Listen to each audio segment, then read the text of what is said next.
Present that this meeting is being webcast live and will be capable of repeated viewing. Do any members wish to declare any interest in relation to any matters included on the agenda today? Any declarations? No. Fantastic. We've got no part 2 items, so the press and public are very welcome to stay for the entire meeting. Does Cabinet agree to the minutes of the previous meeting as an accurate record? Agreed. Thank you. I'll turn to my chair's communications. Councillor Robbins.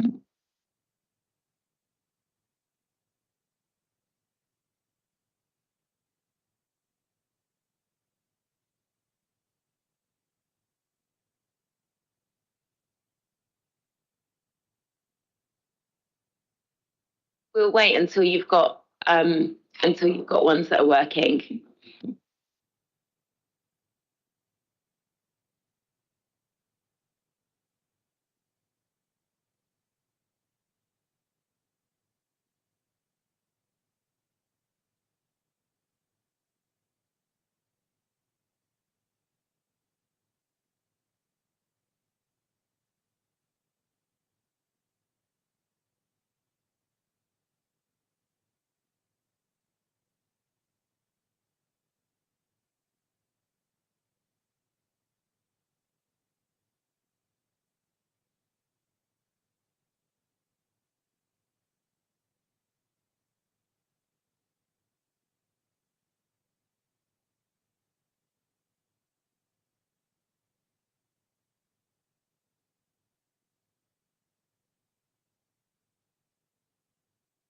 Fantastic. Thank you. So turning to my chair's communications for today, I'm absolutely delighted to announce, hot off the press, that the government has confirmed that Brighton and Hove and Sussex is on the government's devolution priority programme. The responses to the consultation have been assessed by government and we have met their statutory tests. So we will be proceeding to receive devolved powers from central government to our region by next May, when a new strategic authority will be established. Once all the councils have given consent, a new mayor for Sussex and Brighton will be elected and funding will be transferred from central government to that new regional authority to start the work of improving our connectivity, investing in our communities, aligning affordable housing with future jobs, and generally improving things for people right across our city and our wider region. So really pleased to be able to announce that. Your Labour Council is restless for progress and change. We don't duck the difficult issues. In fact, we like to run towards them and find a way through for our communities. We've got a really busy agenda today, which demonstrates the level of ambition and commitment we have to this very fine city of ours. I would also say this, that we are always committed to listening to our residents and our communities. And I'm pleased to see we've got some public engagement today. As I say, we're in the business of listening, trying to understand, and then trying to work a way through that gets the best possible outcome for our residents, for our communities and our businesses. Since this cabinet last met, the news is out that IKEA will be opening at our Churchill Square shopping mall next month on the 14th of August. I want to welcome and thank IKEA for choosing Brighton for its only 3rd city shop in the country. It's another vote of confidence in our amazing city. It will bring jobs, visitors, and all sorts of classic home interiors. I remember the excitement when Croydon IKEA opened when I was young, half-term trips to get Billy side tables. Well, the slog to Croydon will be no more. I can't wait to see the impact that it will have on our already thriving high streets in the city. Indeed, the Centre for Cities has recently published a report which put Brighton and Hove 58 out of 63 for high street occupancy of key cities in the country. And that brings me on to today's agenda. The council plan refresh comes at the halfway point for our Labour administration. It's needed because we've already ticked off many of our manifesto commitments, from expanding plastics recycling to supporting residents with the cost of living. And because so much has changed, we now have a Labour government aligned to our goals in the city, We now have devolution on the way, and because we've also now learned much more about what we have inherited at the council, including the judgment by the social housing regulator and the very important issue of LPS blocks, which we'll be discussing in detail today, we decided to refresh our council plan and make sure that we are all facing in the right direction, in the same direction for the remaining 2 years of our term. I believe that we are in the business of a new era of regeneration in our city, from IKEA to another item on today's agenda, the Seafront Development Board, to today's confirmation that we're in the government's devolution priority programme. I think this shows that with ambition and the right approach, there is so much we can do to build a better Brighton and Hove for all. Just look at the accomplishments and the stature of the board that we'll be discussing today, that we've attracted to come and support us in acquiring greater investment for our seafront. Just look at how we've managed to develop an exciting case for a new publicly funded 5-lane, 25-metre community swimming pool at Dean, and how quickly, if we do decide to proceed today, we will get to work in building it. Crucially, and as we will discuss today, we want no community left behind as we rebuild our city's ambition from the bottom up. So today we'll be discussing our housing strategy, and you'll hear how we're improving housing quality, making sure that homes are safe, and vitally doing more to prevent homelessness. Everyone deserves a decent, safe and affordable place to live. That is not a radical ambition. But after the wreckage that the last Tory government left us, it's currently only a vision and not a reality. Cabinet are set to make crucial decisions today on whether or not to develop and consult on plans to demolish our 8 large panel system buildings and replace them with new modern council homes. We recognise that these buildings have happy memories, and we have explored every option to look at what can be done. I believe that our tenants deserve better than a short-term fix. Our tenants deserve the very best. And let me say this again, that this council is intent on building as many affordable council homes as we can. We want to deliver more homes, and we can't build or buy back council homes fast enough. As I said, we don't duck the difficult things that we face. Our Labour government has protected local government funding in the spending review, but the housing crisis and the broken model we've inherited means that demand for temporary accommodation and other services continues to outstrip our budget and our income. We have important items on today's agenda concerning our finance reports, and we also have an item concerning a consultation on the future sustainability of our libraries. Later, we will be discussing whether to consult on the closure of 3 community libraries and changing to the opening hours of Jubilee and Hove libraries. It's not something we want to do, but we need to do things in a different way. We don't want and believe any of these libraries need to close if we can find a creative way to work with communities to keep them going as community assets. I'm really pleased that we've already had positive responses from Rottingdean and Hollingbury, and we're keen to discuss community transfer. If we proceed with today's consultation, we'll be trying to start similar conversations for West Dean. And finally, our Brighton Dome, Corn Exchange and Studio Theatre restoration project continues to gain local and national acclaim. It's recently won a Sussex Heritage Trust Award. The ambitious project saw buildings restored, improved and upgraded, leading to a renowned role as a cultural landmark and helping to ensure the arts continue to flourish in Brighton and Hove.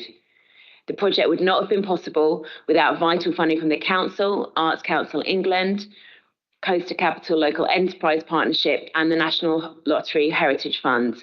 We've also received support from trusts and foundations and many individual donors who all see the value of culture and arts in our city. The awards it has received are a fitting way to demonstrate what can be achieved through collaboration and a commitment to creativity. And in the last few weeks, we've shared some exciting improvement work across the city, from plans to restore and reopen the public toilets at Victoria Road Recreation Ground, to the extra £1.6 million we have this year to invest in our roads, pavements and other highway assets. 35 roads covering 176,000 square metres have been included in our planned maintenance programme for this financial year. And in the coming months, our teams will be fixing roads that have fallen into an unacceptable condition following years of Tory underinvestment. The double-sided green benches on Hove lawns, lovingly named by our Seafront team as the cucumber benches, will be returned to their former glory in a new social value scheme. Our highways contractor, RJ Dance, is providing a team to carry out the repairs of the wooden structures, while local building merchants and paint suppliers are providing the materials. Residents engaged with the community payback scheme will also help with the sanding and redecorating of the benches. This type of regular maintenance of our seafront is crucial to keep our seafront looking good and ensure it's a place that residents and visitors want to spend their time. Like every year, we're very proud to support Trans Pride, and we stand firmly beside our TNBI residents and communities. Celebrations will take place across the city this Saturday. And with just a few weeks to go, Brighton and Hove Pride is now right around the corner and will be taking over the city on the 2nd and 3rd of August with a parade, a 2-day music festival and a revamped street party. I want to thank council teams who've been working closely with partners across the city, making preparations to ensure that it is a safe and successful weekend. Both events are joining forces this year to create a 2-week festival of diversity, joy and unity between the events. I turn now to the call over and I propose that all items are reserved for discussion. Does the Cabinet agree? Thank you. And then we will now turn to public involvement, and we have questions from members of the public. I would like to ask Dilys Brown to read the first question, please.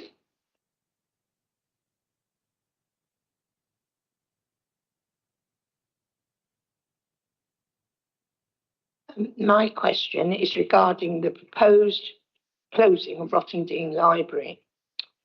Question: if Rottingdean Library could be housed in another venue, negating the maintenance cost of 68,000, would BHCC keep it open? However, what then would BHCC do with the Grange building, which, given its great historic interest, should be preserved for the nation? Thanks very much for your question. I'm going to ask Councillor Robbins to respond. Thank you very much, Dilys. I'll take them up because it comes back to me. If I can call you Dilys. Yes, the reference to 68,000 was shared with councillors was from a broader discussion at the cost of managing the whole building, not the library, within the building. The saving identified for the closure of Rottingdean Library are £25,000 in staff and running costs of the library space within the Grange. This covers cleaning, security and provision for the library space only. To the best of my knowledge, there are no plans for the Grange. Any decision about the future of the Grange building is a separate matter altogether and not being consulted upon in this process, which concerns library provision only. Okay, thanks for coming.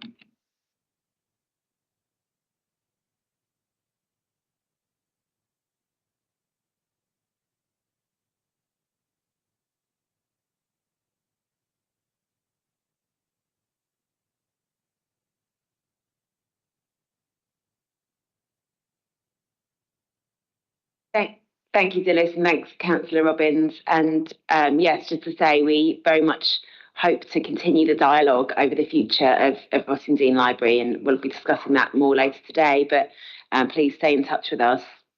Nikki Lloyd Owen, would you like to read your question, please?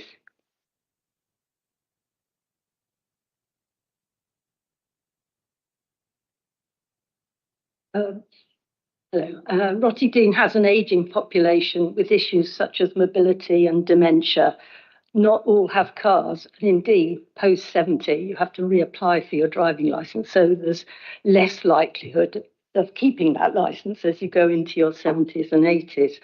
Does the Cabinet not think that to get onto a bus to Woodingdean or Saltdean to access library facilities, particularly in the winter, using slippery and broken pavements, is asking too much? Could the Cabinet not be accused of ageism? Thank you, Nikki. I'm going to ask Councillor Robbins to respond again. Well, thanks for your question, Nikki. And as someone in the foothills of their 70s, I hope we're not ageism, because I'd be against myself.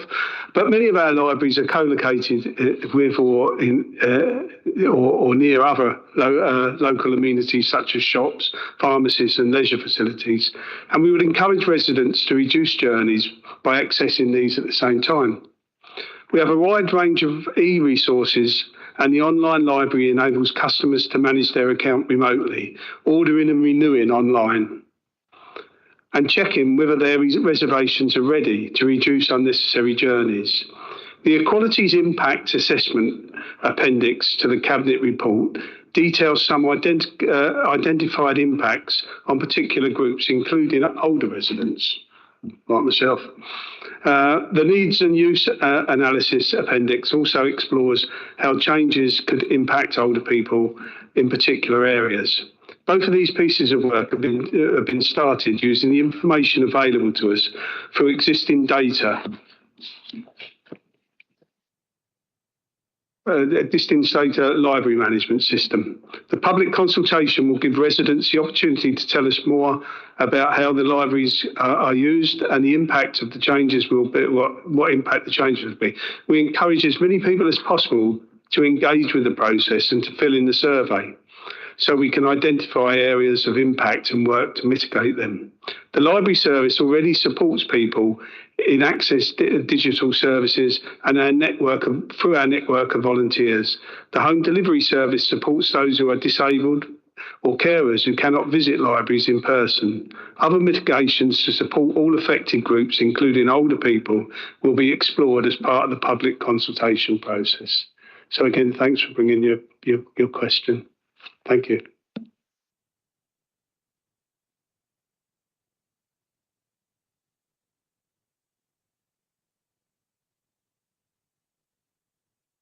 Yes, Nikki, I understand that you're going to be asking a question on behalf of Patricia. Would you like to read that question? Yes. Well, I think you've partly answered this. Her question is, what plans does BHCC have for Rottingdean Grange building? This is used as the hub of the village, not just for the library, which is at threat despite being the 6th largest footfall of nearly 30,000 visits a year, but for the Grange Gallery and the volunteers who look after it. As you probably know, everything is run by volunteers, and over 50 local people. For some, it's their main or only social contact for mental well-being. And also the Grange Gardens, which again is tended by loyal volunteers, the tea rooms and the gallery. So obviously there's a lot of concern about, the future of the Grange, which would be impacted by the removal of the library. Oh, thanks very much. And you are right. I did partly answer that in the first question. The saving identified is purely for the closure of the Rottingdean Library, which is £25,000 in staff and running costs and library space. This covers. We've been all through this, so I won't go through it again. But please, let's work together and try and find a way of keeping everything open. We've as the chair said, we've had quite positive discussions already with Rottingdean Parish Council and Rottingdean Heritage Society, which we'll come on to when we get to the report. But I think it's time now to say that our greatest hope and my determination and head of service, Keris, are going to make personal visits, and you can come along and talk to us, to all the affected libraries. Our veiled intent is to do our very, very best to keep what we've got, as well as making the savings that we got. And I hope that reflects in the report when we come to it later on. So again, thanks ever so much for coming to ask a question. Thanks for asking 2 questions. Thank you. Thank you. I just want to echo Councillor Robbins' thanks. Thanks very much, Dilys and Nikki, for coming along today to ask those questions. Really appreciate your time and engagement. That then leads us on to member questions, I believe. They can be found published in the addendum. We've got 15 minutes set aside in total for member questions. And once we have reached time, I'll move to the next item and written responses will be sent for any remaining questions. We've received 15 member questions for this meeting. So I'll rotate through those members in attendance, asking you each to ask your first 2 questions as the fairest way to manage them. And then if there is time, I'll go round again in rotation. I have a note here that I've got Councillor Hill, Councillor Fishley, and I believe also Councillor West joining via Teams. So I will turn first to Councillor Fishley. Would you like to ask your question?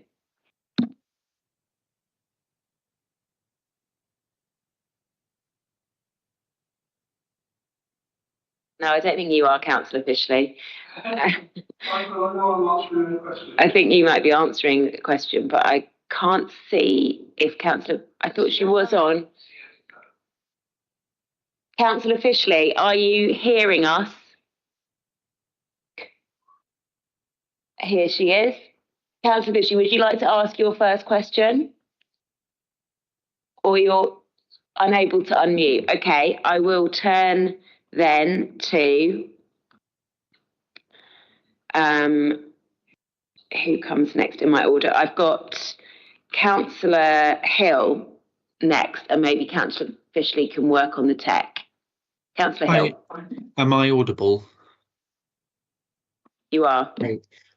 So my first question is on the library sustainability plan, and the question is that the administration has previously stated their support for 15-minute cities, which we as Green councillors also support. Concerns have been raised by Green councillors in my party, as well as Councillor Mark Earthy, that the library cuts are justified partly by car ownership rates and analysis of that. The administration making an assessment that residents in places like Rottingdean will choose to drive to the library once that their library has closed seems flawed to me. Making people drive to their community library seems to go against the idea of the 15-minute city. Would the administration agree? Councillor Robbins. Well, in short, no, the administration wouldn't agree. Car ownership rates are just one part of the extensive needs and use analysis attached in the appendix to the Cabinet report. While travelling distance have been included between libraries, it has not been assumed that all journeys would be by car. There is an excellent bus network across the city, and most of the areas affected are well served by this. For example, Rottingdean to Saltdean has a number of bus routes, including the 12 and the 14 routes, which run multiple times each hour. There is bike parking facilities at most libraries, and many of our libraries are co-located with or are near other local amenities such as schools, shops, pharmacists, leisure facilities, and we would encourage residents to reduce journeys by accessing all those at the same time. We know that many of our community libraries are busiest around the school drop-off and pick-up time, and we have a wide range of e-resources and online library to enable customers to manage their accounts remotely and order and renew online, checking whether their reservations are ready to reduce unnecessary journeys. And I did just check times travelling from the White Horse in the centre of Rottingdean to Saltdean Lido, and it's 5 minutes by car. It's 3 minutes by bus, 9 minutes on a bike, and 20 minutes if you walk. So walking would be the only thing that we dare fell outside of a 15-minute city, and that would be if you lived by the White Horse in Rottingdean. So I think we could claim partially that we're still within a 15-minute ride for most things. Thanks very much. Thank you, Councillor Robbins. Councillor Hill, your next question, please. Thanks. So my next question is on the Seafront Development Board. Through what process was Lord Steve Bassam chosen for the position as chair? Were other people given the chance to put themselves forward for the role? And on what criteria was Lord Bassam chosen? Thank you, Councillor Hill. I'm going to ask Councillor Taylor to respond. Thank you, Chair. Lord Bussam has a particularly relevant background and set of skills for chairing the Seafront Development Board, given his work within the city over many decades. He's a former leader of Brighton Borough and Brighton and Hove City Councils and was a minister within national government. His work in the Lords included chairing a select committee on regenerating seaside towns and communities, which produced a report in 2019 that was received nationally with widespread interest, and he's acknowledged as being one of the leading voices in arguing for more funding, support and regeneration of our seaside towns. I think he's going to be a superb chair. Thank you, Councillor Taylor. We are very lucky to have Lord Steve Basson to chair this board. I'm going to go back to Councillor Fishley. Sorry, you've not answered about the question to do with the process. Fishley. Could I get an answer to the question, though? Because I know I appreciate there were multiple parts to it, but I would like to just get clarification you've had the answer to your question. I'm going to call in Councillor Fishley now. So I've been answered on part of the question, but the process is also part of my question. I do think I should get a response. Councillor Hill, you've had the answer to your question. No, I haven't. You've had the answer to your question for his criteria as to why he was chosen, but not the process. So I just would like an answer on the process that Lord Steve Basson was chosen. I don't want to... Councillor Hill, if you want to put another question in writing to a future meeting, you can, but you've had the answer to your question today. Councillor Fishley, can you make yourself heard? Yes, I can. Can you hear me? Yes, fantastic. Hooray. Fire away. Bad luck, Councillor Hill. Why is building a new swimming pool in the city more important than keeping existing libraries open? Thank you, Councillor Fishley. Councillor Robbins. Yes, thanks. Well, there's a slightly longer answer, which we can send you in writing, but I think for the sake of brevity and so we can get through as many questions as possible, the simple answer is one's revenue and one's capital. We can borrow money to build swimming pools. We can't borrow money to keep libraries open. And I think probably secretly you knew that anyway, Councillor Fishley, but we'll make sure you get a longer answer. Yeah. Thank you. Yes, I did, but I just wanted to clarify it for residents. Thank you. Shall I ask my next question? Yes, please, Councillor Fishley. Thank you. Do you agree that including a current community activist who lives locally, such as the lovely Derek Wright, on the Seafront Development Board would be a good idea? And if so, will you add a condition into the report to that effect, please? Councillor Taylor. Thank you, Councillor Fishley. I mean, I agree with the first premise of your question, which is that Derek Wright is not just a great community activist, he's an asset to the whole city, and he does so much work in Kemp Town and the rest of the city and St James's Street in promoting that area, and has a great love for the city. And we work closely with Derek on many, many things, and we continue to do so. In terms of the process of applications, we had an open and rigorous process to join the board. We received over 90 applications for effectively 9 places, so 10 applications per space on the board. And I hope, and I know it's only been announced today, and I'm sure Councillor Fishley will have a look at it, that you'll see that the people we have appointed to the board or proposed to appoint have great breadth and depth of experience and will bring huge insight to the future of our seafront. We're always looking at ways to ensure we can engage residents, including those who are not successful in the process, on the work of both the board and the council. And a key part of what the board will be doing is doing that resident engagement, deep engagement. That's why we've appointed 9 different people, different backgrounds, different parts of the city, to get under the skin of the city, get under an understanding of the opportunities and challenges on the seafront. And so resident engagement will be a core part of the work of the board and the work of this cabinet. Thank you so much. Wishing them all the best. Thank you. Thanks very much, Councillor Fishley. I think the next person we have is Councillor Shanks.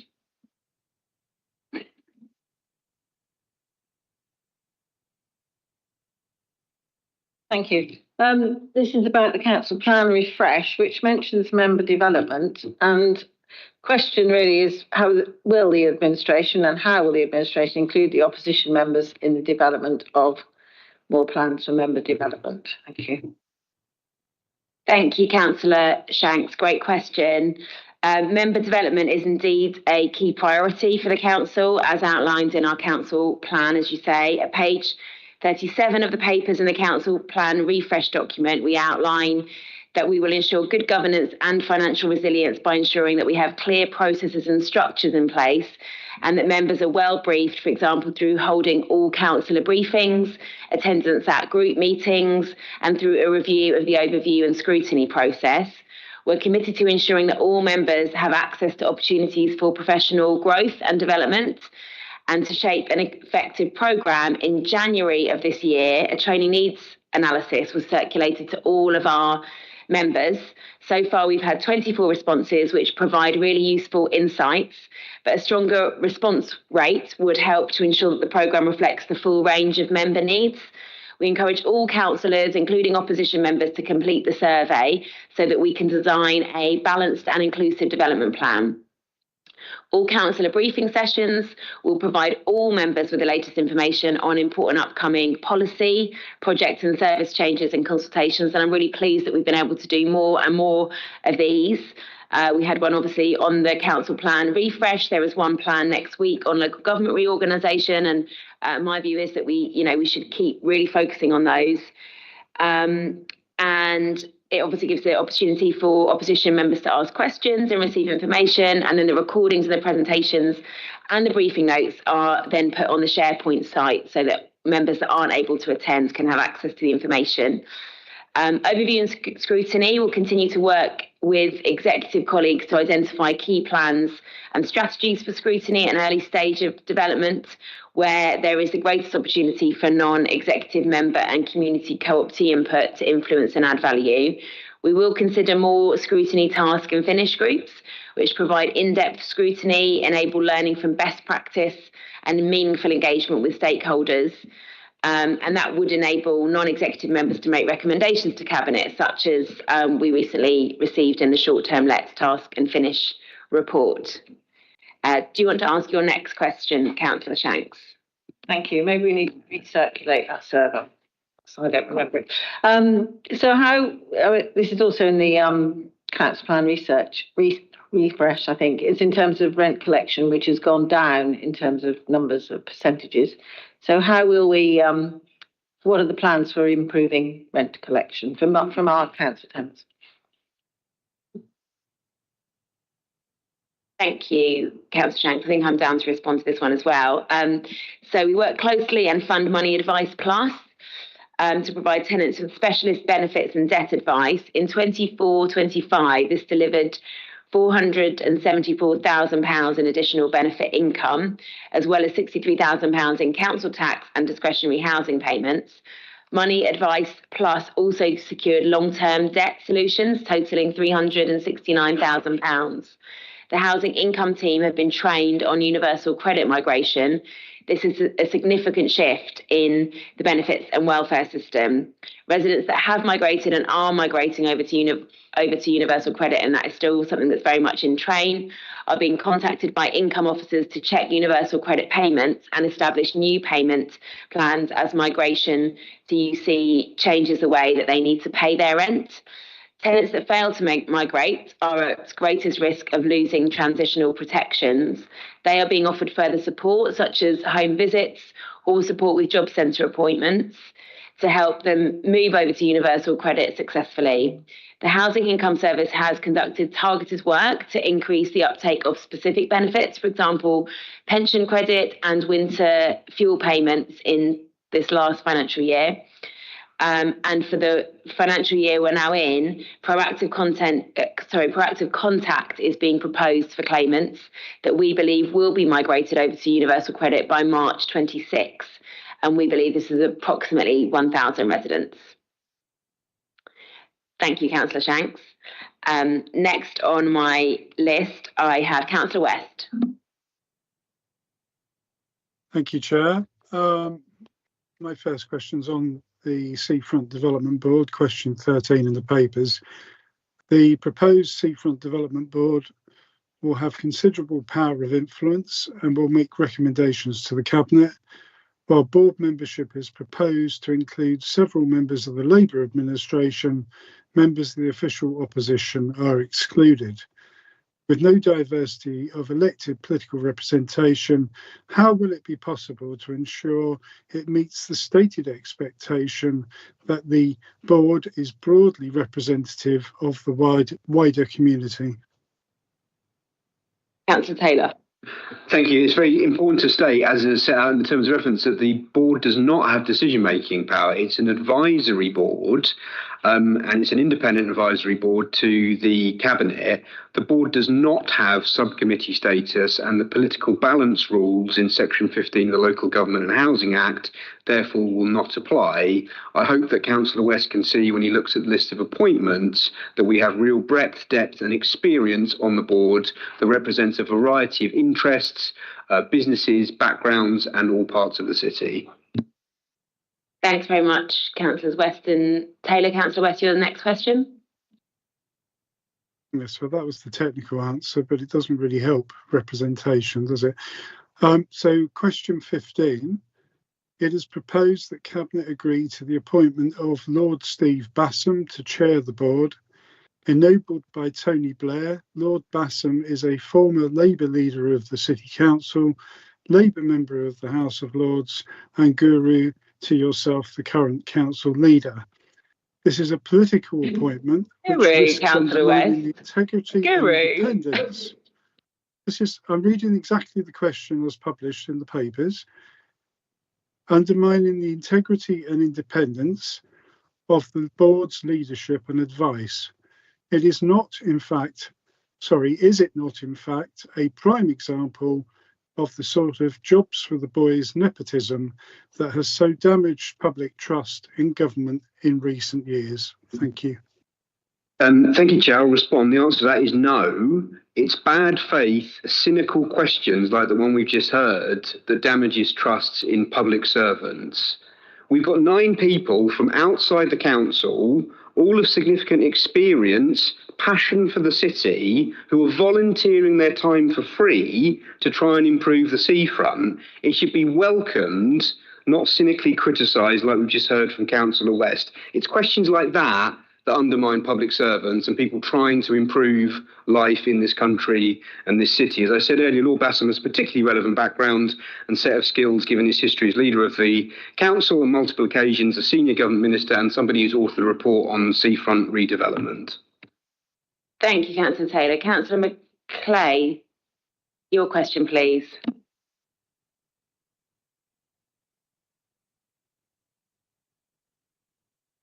Thank you, Chair. 25 seconds. I'm going to be asking question 23. Given the high cost of given the high cost and quality concerns of private temporary accommodation, why is the council's 10% target for using buyback as in-house temporary housing, as seen in HS and referenced in HS 17 of the action plan, so low? Can this be raised significantly, especially as previous proposals have aimed for 100% when we used to have committees? Thank you for your question. Well, we apply criteria to buying back homes as part of this. We review the financial viability of the purchase to ensure that it offers value for money.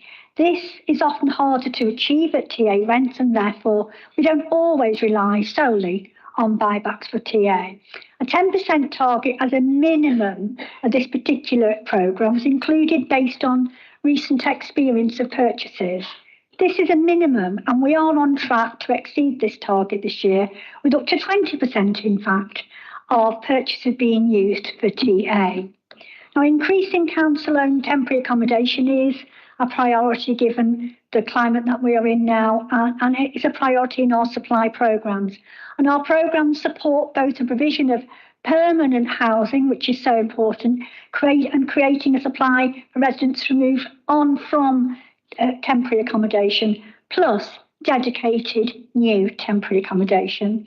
And we achieve this through delivering a range of new builds and acquisitions. We'll be delivering 11 new homes at Palace Place. I believe we're going to see that starting to be built this week, which I'm pleased to see. And we're on site to deliver 3 more homes at Rotherfield Crescent as well. We're also actively reviewing lots of other acquisition opportunities. And we've been successful in securing funding from 3 phases of the Local Authority Housing Fund to increase those temporary accommodation acquisitions, and look forward to securing new funding under this fund, which was announced in the recent spending review, which we were pleased to hear.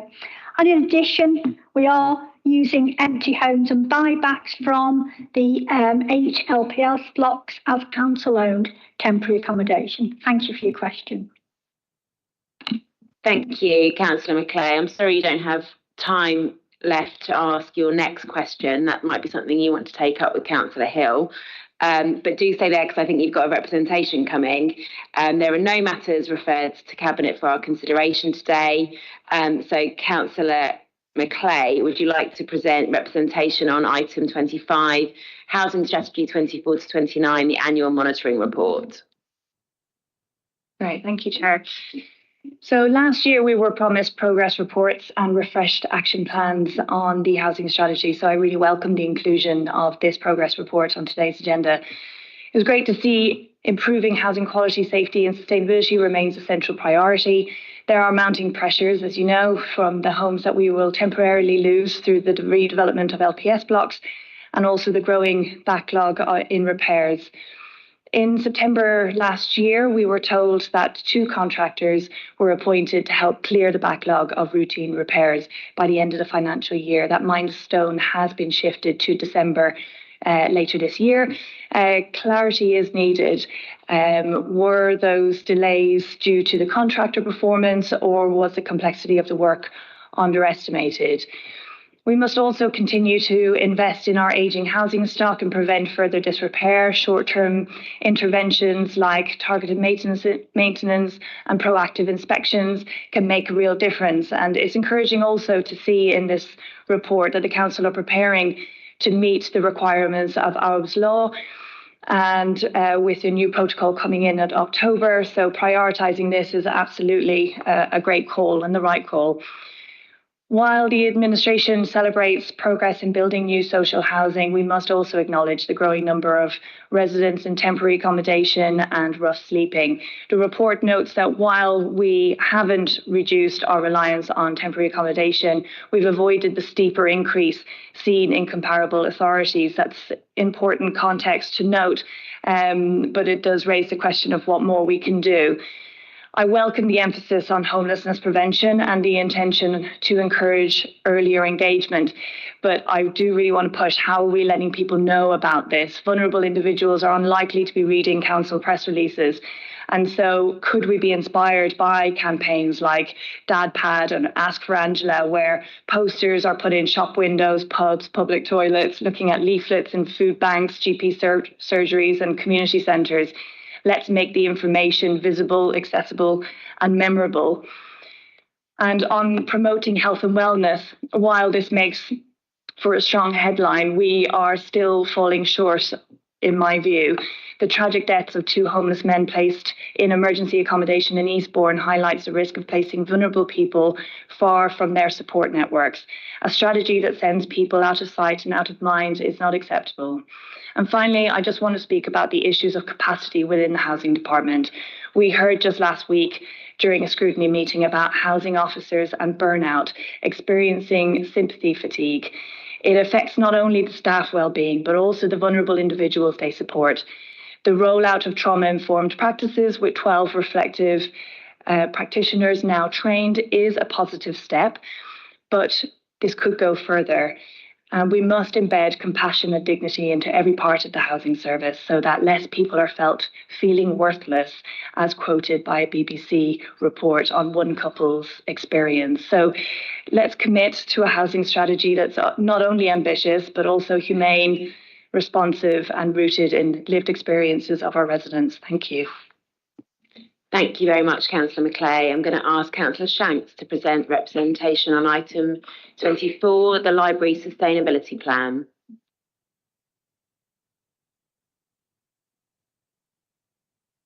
Thank you. I mean, for lots of residents who've been sending in, and we've had a lot of emails, I'm sure you've had perhaps more than we have. It's not just about, the bricks and mortar of a library, or the how long it is to get there, or how many books you can borrow, or there's an emotional attachment to libraries. And I certainly feel it myself. Is sort of my parents met in a library. I think they're both working there. My mum was a librarian, but also that sort of, when you're a child going in and borrowing your first books and being able to go back and borrow completely free books and, enjoying them. Although actually the librarian was a bit of a dragon. But anyway, at the time, I think libraries have changed over the years. You had to go, couldn't say anything. And now it's much more of a communal space. And I think that is really valued. And I think that is why people are upset about this and want it to be. And yes, okay, it could be community transfer, but that, you can look around the country, although, as you say, a lot of councils have got rid of their libraries.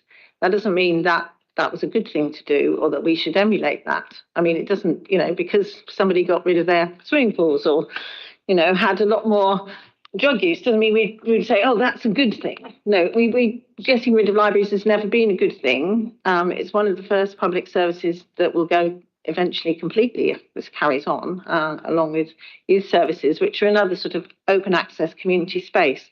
So I think that's really important. And of course, we mustn't forget that access to books is really, for a lot of young people and adults, it's not cheap to buy books. And there's a lot of access where you can just go and get a book.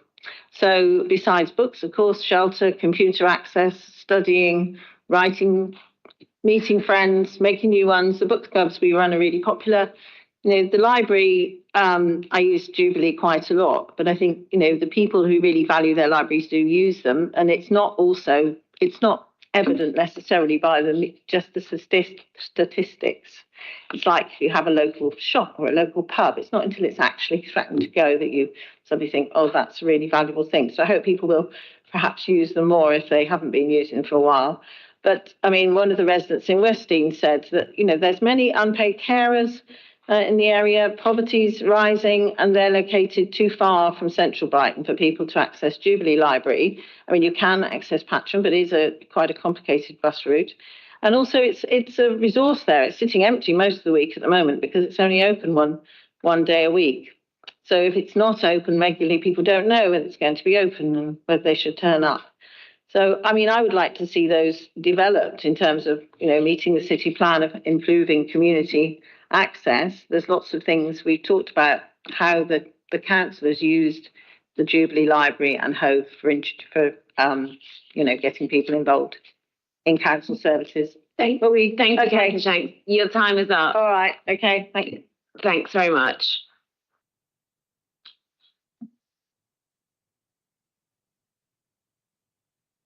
Right, we are now going to turn to the substantive reports that we've got on the agenda today, the first of which is the council plan refresh, which I will introduce. A better Brighton and Hove for all remains an ambition for the city. The council plan 23 to 27 was adopted just 11 weeks after our administration took office in May 23. And we're now at the midway point. So we have refreshed our council plan to take stock of everything we've delivered to date and our achievements, and to really set the focus for the coming years on what we want to deliver for this city. I'm really proud of the things that have already been achieved in alignment with the council plan that we first launched in 2023. That's okay. This includes obviously devolution and a new economic growth plan, freezing council car parking charges for the first time in a decade, the best on-street EV charging coverage outside of London, unlocking a landmark £10 million project for zero-emission buses at the start of last year in partnership with Brighton and Hove Buses, £3 million invested in refurbishing our city's public toilets, improved weed management and a new opt-out scheme, over £5 million invested in an extensive playground refurbishment programme, our new facilities at Hove Beach Park, a groundbreaking decarbonisation pathway study, and the largest ever rollout of rooftop solar. The kickstarting of the Madeira Terraces restoration project and Valley Gardens 3, key milestones at Black Rock, nearly 1.8 million attendances at council-owned indoor sports facilities, planning guidance to support grassroots music venues, reopening our refurbished corn exchange, Huge investment in our council homes, over £89 million invested last year, over 3,000 monthly repairs for our tenants and really getting on top of that repairs backlog. 1,075 new homes delivered in the last financial year, which is the most in 1 year since 2013. Hundreds of new council and affordable homes. New housing advice and triage service leading to increased homelessness preventions and early intervention. A libraries of sanctuary status awarded last year. Over 40 Afghan households resettled as part of our commitment to being a city of sanctuary. A community safety strategy reviewed and refreshed. A new poverty reduction steering group and a fairness fund established. Children's services rated as outstanding. 89% of initial child protection conferences held within 15 working days of a strategy discussion. The country's highest 2-year-old early education take-up, something we are particularly proud of.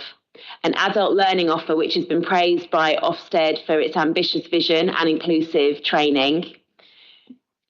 Community Health Inequalities Programme, which is working with communities in the most deprived area of the city, that has had over 8,000 attendees in the last year. 79% of our adults physically active, which is 12.8% higher than the national average. 90% of hospital discharges to a usual place of residence, which has been supported by our hospital social work team, and some real progress on this in collaboration with our health partners. A new customer face-to-face delivery model launched through community access points. 3,414 people accessing support from our family hubs in the last 2 years. And we know that that support work is so important and taking us into the preventative rather than the emergency space. A new trans inclusion toolkit for schools. Over £2 million of savings from our organisational redesign and senior management restructure, underpinned by new principles to be a learning organisation. An improvement in our workforce profile, increased BAME, disability and LGBT representation. Our legal services named Legal Team of the Year in 2024 in the Local Government Lawyers Awards. And a cabinet system introduced and a budget balanced for 2 years in a row. There are key new objectives in our refreshed council plan, all coming under the same set of 4 overarching objectives that we set 2 years ago, which are a city to be proud of, a fair and inclusive city, a healthy city where people can thrive, and a responsive and learning council with well-run services. So over the next 2 years, there is going to be particular focus on a refreshed city plan, a new 10-year strategy for the city's transport network. Do we need a tram? Our Seafront Development Board, which we'll be discussing more today, and protecting our seafront heritage. More investment in public toilets, more investment in improving our city's roads. Improved waste collection, including new technology, rounds refresh, and changes to how we manage the cleanliness of the city centre, as well as the introduction of food waste. A new licensing policy, which will go before the committee next week. A real focus on jobs and skills with Get Sussex Working, Connect to Work and skills boot camps that we've successfully applied for funding for. We'll continue to grow our fairness fund to provide financial and practical support for residents struggling with the cost of living. We will continue to develop a new pipeline of housing supply in the city to meet our housing needs. We'll develop a new homelessness and rough sleeping strategy, integrate our specialist homelessness, rough sleeping services. We will invest £37 million into council homes for our planned and major works programmes. Over £15 million worth of investment to deliver our compliance and improvements in health and safety in our homes. We want to expand landlord licensing and get City of Sanctuary accreditation. We want to expand our swimming facilities, including looking at an Eastern hub and getting going on King Alfred, as well as the Withdean Pool. We want to continue to develop our role as a dementia-friendly city and expand our Mockingbird project to keep children with local families. We're going to be opening Rainbow Lodge, which is a new council-run residential home for children with complex needs, enabling them to stay in the city near family, friends, and their support networks. This summer, we have a new project providing disabled children with high support needs with a summer holiday activity scheme. And we'll use the latest data gathered from our Health Count survey earlier this year to target interventions to deal with health inequalities that are still so stark in our city. We will continue our work to become a more financially sustainable council with a real focus on tech improvement and innovation. We'll develop a community cohesion strategy to ensure that all residents and visitors feel safe and welcome in our city. We will work on our Libraries and Family Hubs programme, enhancing face-to-face support for residents. We'll work with communities to prioritise actions in our anti-racist strategy, including in our education and learning settings. We'll remain committed to trans inclusion, and we'll use the opportunities of devolution and local government reorganisation to drive change that will benefit everybody in our city. There is also particular focus on looking at investment in the station to the sea, so from Brighton Station down to our Seafront, which I think everyone has agreed could do with a little bit of love and maybe a facelift. We're going to be looking at the regeneration of Brighton Town Hall and the Brighton Centre as well. This council plan, it's important to note, also incorporates the findings and feedback and essentially our action plan in response to the peer challenge that we undertook earlier this year with the Local Government Association, where we brought in peers to assess the work that we do here in the council, to look at the delivery of our services and to make recommendations. There were lots of really positive findings from that report, and then also areas of real key learning that we want to acknowledge and incorporate into our work going forward. So I will leave it there and ask Cabinet members if they have any questions or comments or things they'd like to say on this refreshed council plan. Councillor Miller. Thank you, Chair. I'd like to say how delighted I am both with the progress we've already made, but also the ambition we still have for self in the areas, some of the areas in which I have responsibility. As you mentioned, statutory services are vital for survival, but it is often things like culture, amenities like the seafront that provide the source of civic pride. And it is possible to survive in a city, but not to love where you live or to feel happy where you live and to feel proud of where you live. And it is vital that we are working so hard to improve the seafront. We've made a start on Madeira Terraces. I'd like to echo that. We are starting on the seafront lanterns in the autumn as soon as we are able to close the road for 5 days. Never a good idea in spring and summer in Brighton and Hove to close the A259 for that long. And the cucumber benches are going to be restored, the start on that this summer. And we're also going to be working on Brighton Centre, which is tired to say the least. We're looking, and the Seafront Development Board will be a way to look at the whole of the seafront and improve all of that.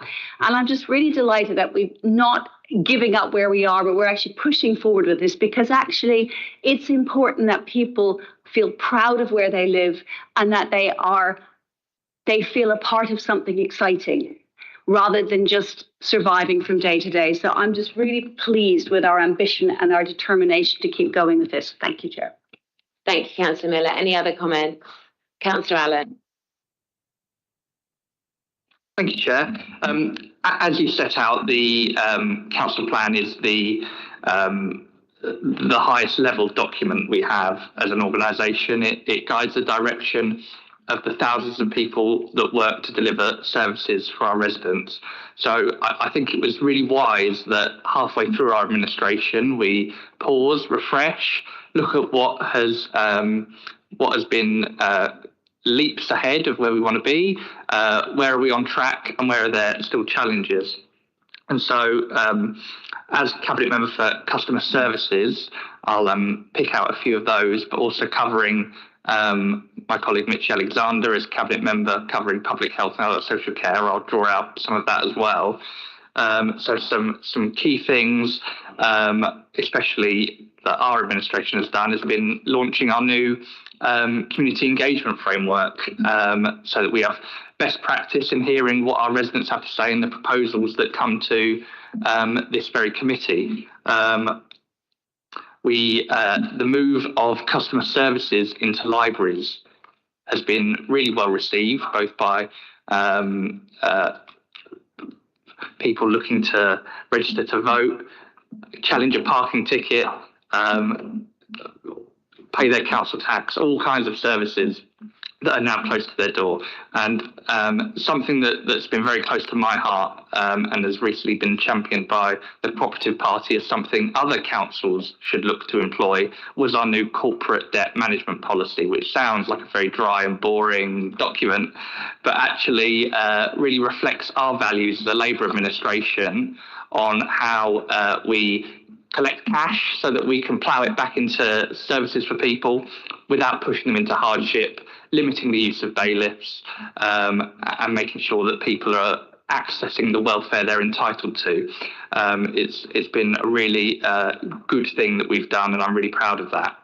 Of course, in customer service, challenges remain, especially in our telephone system, which we recently updated, and some of the teething issues have been more complex than anticipated. IT is something we're really trying to turbocharge.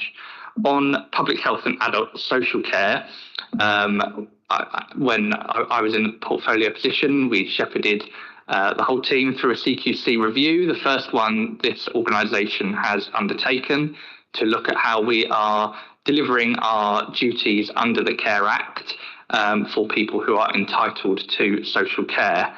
And we look forward to receiving those results later in the summer. One of the preliminary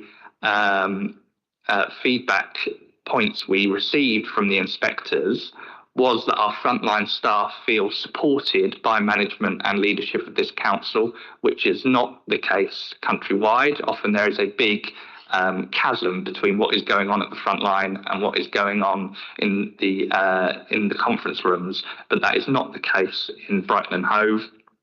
And at the last meeting of the Cabinet, we approved the new drugs and alcohol strategy, which is a major issue for Brighton and Hove.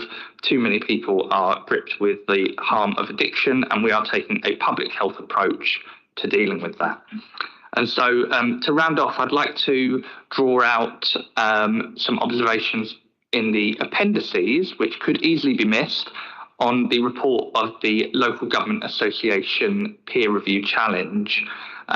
So that is where senior officers and leaders from other councils in England come and see how we operate and see if we're doing things by the book and whether there are things we can improve. So we welcome this challenge because we value that critical friend approach. These are really experienced people. For example, Councillor Tudor Evans in Plymouth has been leader for at least 10 years and it runs an award-winning council, and so his perspective is really valued. It was invited in the context of our growing pressures, financial pressure, our change to a cabinet system like this, which I feel is a better governance system than what we were operating under, and they agreed. Looking at our culture for staff to see how they enjoy working for our organisation and what capacity for improvement there is. So what did they find? So they were impressed by the professionalism, the passion and the resilience of our staff, the clarity of the leadership of Brighton and Hove under our Labour administration, and the pride that so many of our staff feel in working for this organisation. They praised our regeneration efforts, including the Madeira terraces, building new council homes, and they noted our outstanding children's services department. But enough of the pats on the back. What did they say there are scope for improvement for? They told us we need to urgently develop a comprehensive financial strategy that builds in long-term resilience for the general fund, the housing revenue account, and our dedicated schools grant. They confirmed what we already knew, that we needed to accelerate the transformation within environmental services and strengthen our industrial relations. That we need to embed our new cabinet governance model, making sure that all councillors of all parties feel included and informed of the decisions, acknowledging that IT and digital provision needs turbocharging, which is something I've taken up with our newly appointed Director of Digital Innovation. They noted that we need to address our housing regulatory issues, which my colleague Councillor Williams has been forthrightly dealing with day in, day out, making sure that we're delivering the best for our tenants and making sure that we tackle the demand of homelessness and finding more sustainable accommodation models. So As you set out, Councillor Sankey, earlier in your chair's comms, we are a listening council. We listen to expert feedback from other councils. It's been really valuable to read this report. It's reassuring that they feel we're on track and that we're on the right journey, and that we can keep improving to deliver resilient, sustainable services for our residents. So I completely welcome this refresh, and I welcome and thank the LGA peer review for spending time in Brighton and Hove and looking at what we're doing. Thanks very much, Councillor Allen. Councillor Williams. Thank you, Chair. And I want to add to that. It was we received in housing, and I was pleased because we don't often get compliments. They were very, very complimentary, were our visitors from other councils, about, yes, we've got challenges, but it's that the way we are tackling them head on, not afraid of failing where we fail, and not afraid of taking on these challenges and succeeding where we do. So we were highly complimented, and not us as councillors, our staff who have worked incredibly hard to raise the standards as quickly as possible. I just wanted to have that on record. Thank you. Thanks, Councillor Williams. Councillor Okins.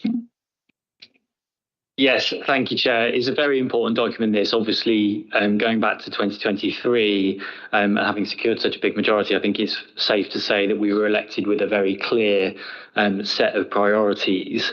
But obviously, you know, as the months and then years tick by, you know, the danger is that new priorities pop up, and you know, we can potentially get pulled in all sorts of directions. So it's really important to remain focused. And I don't think it's an exaggeration to say that our administration is full of ideas, very ambitious, and always coming up with new things that we want to progress. So having this, as Councillor Allen puts it, a really high-level document for us all to coalesce around is very important, particularly at the halfway point, which really is an opportunity to kind of take stock and reflect on some of those key priorities.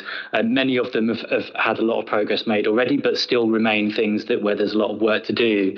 Basic services, the look and feel of the city, access to high quality green spaces and leisure facilities, net zero, which I'll come back to in a minute, economic growth, continued expansion of our recycling provision, sustainable travel options for our residents, businesses and visitors, fairness, tackling inequality, safe and accessible public spaces, and of course, the ever-present housing crisis. All of those things, as I say, lots of work done, but lots still to do. And this refresh also brings about some new opportunities which were not around at the time of the election, such as devolution and the creation of the Seafront Development Board, and also some new challenges such as the large panel system blocks. And obviously we'll be talking about both of those a little bit later. I just want to, with the Chair's permission, just go off into a little bit of a sidebar on net zero, if I may. It is linked because obviously is very clearly referenced in the council plan as being a key priority, both in its own section and within the economic development section.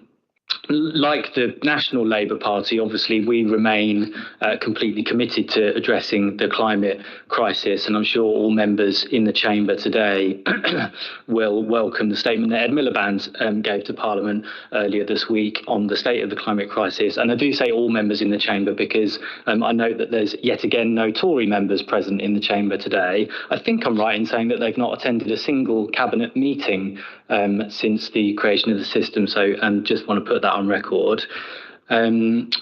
Obviously, reform and the Tories are well, in the Tories' case, running away from previous commitments on net zero, and reform, well, seemingly trying to trash the whole very, very strong evidence base in its entirety, and apparently, as far as I can work out, on the basis that the UK is only responsible for what they say is about 1% of global emissions. Not only does that ignore the fact that we're only about 0.85% of the world's population, so there's obviously we're punching above our weight there in terms of carbon emissions. That 1% also only refers to territorial emissions, which is emissions that are produced within the shores of the United Kingdom. Does not take into account consumption emissions, i.e. emissions associated with the food we eat, the clothes we buy, and lots of the things that we all consume on a daily basis that come from outside of the UK. And when you factor those in, our carbon emissions somewhere between double and triple. And just to flesh out for a minute the argument that there's no value in acting because we're only responsible for a very small proportion of total emissions, obviously that is a completely ridiculous argument, just in at a basic level. If you took that argument and applied it to the tax system, for example, and suggested that individuals shouldn't pay their income tax because they're only a very small percent of the total tax take, then you wouldn't be able to fund things like the NHS. Obviously, that's not a very relevant metaphor in this case because Farage and Reform don't believe in the NHS and prefer instead a private insurance-based system. The other thing that I just want to highlight is the role of climate leadership and a reminder that it was the last Labour government in 2008 that passed the world's first legally binding Climate Change Act, and since then 170, well, more than 170 other countries have followed suit. So climate leadership really does matter. So not only would we be addressing our own emissions, but also drawing a line in the sand for other countries and demonstrating what's possible. So we're obviously extremely committed to that locally and in particular very focused on bringing in and creating the investment and delivery mechanisms that are needed to decarbonise the city at scale. It would be remiss of me when talking about the council plan not to mention bin collections. And on Monday, my working week started. I got up at 4:45 to go out with a crew in Saltdean, and my day ended by being photographed in front of a bin on a very windy seafront. So that's an illustration of how much of a priority it is for us. While I was at the depot, I dropped in on the team and saw the new system up and running and proving very popular with drivers. We've obviously had a bit of a bump in the road with collections in the last few weeks and months, but very pleased to say that it has very substantially improved. But that is a very good example, I think, of a priority that's been there since the beginning. A lot of work done, a lot of progress made, but it's a very significant knotty problem to get to the bottom of. So there's still lots more to do on that. In conclusion, I just want to sort of finish by saying that I'm very proud of what we've done in the first 2 years, but there's a lot to do in all of these areas and more. It's obviously a pretty detailed document, and it is, I think, in my view, a sort of statement of our unwavering determination to deliver for our residents and make the city that we all love so much even better. Thank you, Chair. Thank you, Councillor Reagan. That was really comprehensive. Councillor Mooten. Thank you, Chair. And well, certainly celebrate the council plan. I think it's really ambitious document that reflects the ambition of this administration. And yes, we got started 2 years ago. We quickly moved on things we knew weren't quite right. Under the previous administration, the Greens put up parking by 50% over 3 years. And we're about within that budget. They were about of 2023. They passed tripling of parking in certain zones, including by the General Hospital, which would have penalised some of the most some of our key workers in the city and people who are perhaps more vulnerable visiting or working in the hospital. And so we reversed that on the 14th of July 2023, realising that parking was not in a good place. It wasn't thought through. It was patched together without really a strategic overview. And so we commissioned a parking review on that committee meeting on the 14th of July. And what we set out to do within that is to make parking fairer across the city, look at how it fits together, look at zones that aren't quite right, perhaps oversubscribed, and work through how we can make that fair for everybody. And we're making good strides on that. Yes, there's more to do, but we demonstrated where we're at with this by freezing parking fees for residents and visitor parking and lowering some of the city centre car park fees as well. The ambition doesn't stop there. On the EV charging, which you mentioned, we're already the leading light on EV charging with 500 public charge points across the city. That puts us on the map as the leading local authority outside London for EV charging. However, we don't want to stop there. We want to encourage more, and we looked at where the barriers are for people to park, people to charge, and people to think about, if they have a car, to convert to a fully EV vehicle. And so we've going forward with a contract with Chargy with this ambitious at least 6,000 lamppost chargers across the city, with 1,800, at least 1,800 to be delivered in the next 3 years. And the reasons that is really important is to put density in, so people are confident that near where they live, they can charge up and get a charge overnight or something like that. But also we're putting some fast chargers, 1,000 fast chargers across the city, and then 200 rapid chargers, and then at least 2 very rapid hubs, which we can charge up in very, very short space of time. So our ambition is high. Also, with the Zebra 2, successful Zebra 2 funding for the city, we're working with Brighton Hove Buses to convert their Conway depot to enable them to have fully EV double-deckers on our streets. And by this time next year, we'll have at least 29 fully EV double-deckers running routinely across the patch. With the route number 7, that will be our first route to be fully EV.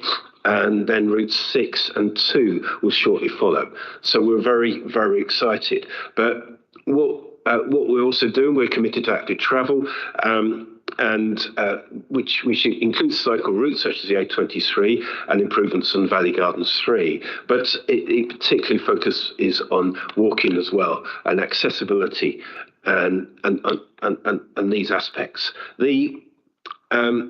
And what we currently got at the moment is we've got consultations out. We've got consultations on our EV strategy. We've got a consultation on the A259 active travel route, which is ambitious. One of the things we'd stopped 2 years ago was a scheme which we did not think was better use of the space. We've redesigned that, because design really matters when it comes to making space work for all people that need to move around in the city.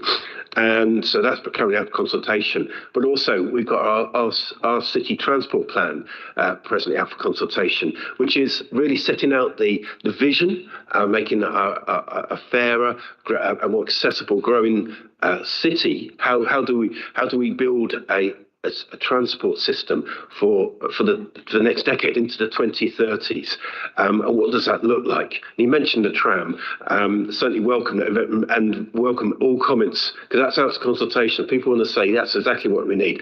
Put it in, because I would love to hear how residents see that fitting. And the reason a mass transport system may be appropriate for a city, because as we're a growing city, we've got to think. We can't just grow a city and expect people to move in a 20th century structure. We've got to think, how does that grow into a 21st century structure so that people can move effectively, and a tram or mass transport system may be the answer. So please feed those comments back. We do have one of the best bus services in the country, and we very much value that. And we're strengthening that with our bus service improvement plan, looking at timings as well. So there's so much to talk about. But the other thing which we stepped up on after a decade and a half nearly of Tory underinvestment in the nation's roads. Every single local authority saw deterioration of their roads and potholes, where it became a national symbol, the Tory pothole, wherever you look. And what we saw very quickly, we needed to step up. We needed to get more money into our highways maintenance. And that's what we've achieved, particularly under the Labour government. They've given us a grant funding of 1.6 million above what we had a year ago for this year. We're stepping up our highways maintenance. That includes improving our pavements, so accessibility along our pavements to the bus stop or the train station, to enable people to actively travel as part of the route and think of through the public transport as well. So we are doing a lot, and there is a lot to do. So I want to certainly celebrate this council plan, and please do comment on the consultations currently open. Thank you. Thank you very much, Councillor Meeting. Councillor Robbins. Thank you very much, Chair. And listening to yourself and what everybody else has said about how much we've done and what we got to do.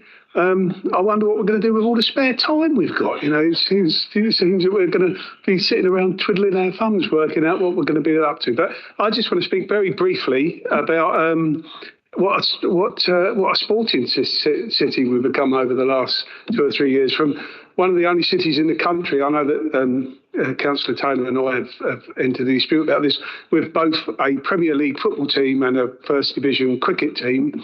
And I think one of the things that we have the second largest marathon in the country after the London Marathon. And I think one of the things that I've become most proud of is the way we've championed women's and girls' sport in the city, along right the way back from when we staged some of the games for the Euros 4 years ago. And when you look at the Euros this year, as I have been on the TV, you realise that you're watching a game not out of some sort of novelty, but because you want to watch a game of football. You're seeing a game of football. You're seeing something that you want to see. We've got the women's rugby coming in September, and we've got this really ambitious playing pitch strategy, which looks at ways that we can encourage more women and girls into sport and competitive sport. And another interesting thing I had when I was here coming in on the bus today was that a footballer called Olivia Smith today become the first £1 million women's footballer, transferring to Arsenal, I believe. So, I mean, it just shows you how much the game's come on and how much, even in a little part of it, we've been involved. And now we're building swimming pools all over the place. First swimming pools in the city for 40 years, and we've got ambitions to build 3 of them. I think we're called the least inactive city in the country, which is a roundabout way of saying the most active city in the country. So I think we've got a lot to be proud of in the way we've become such a sporting city, and hopefully it goes on and we get to greater heights still. Thanks very much. Thank you, Councillor Robbins. I've got Councillor Daniel.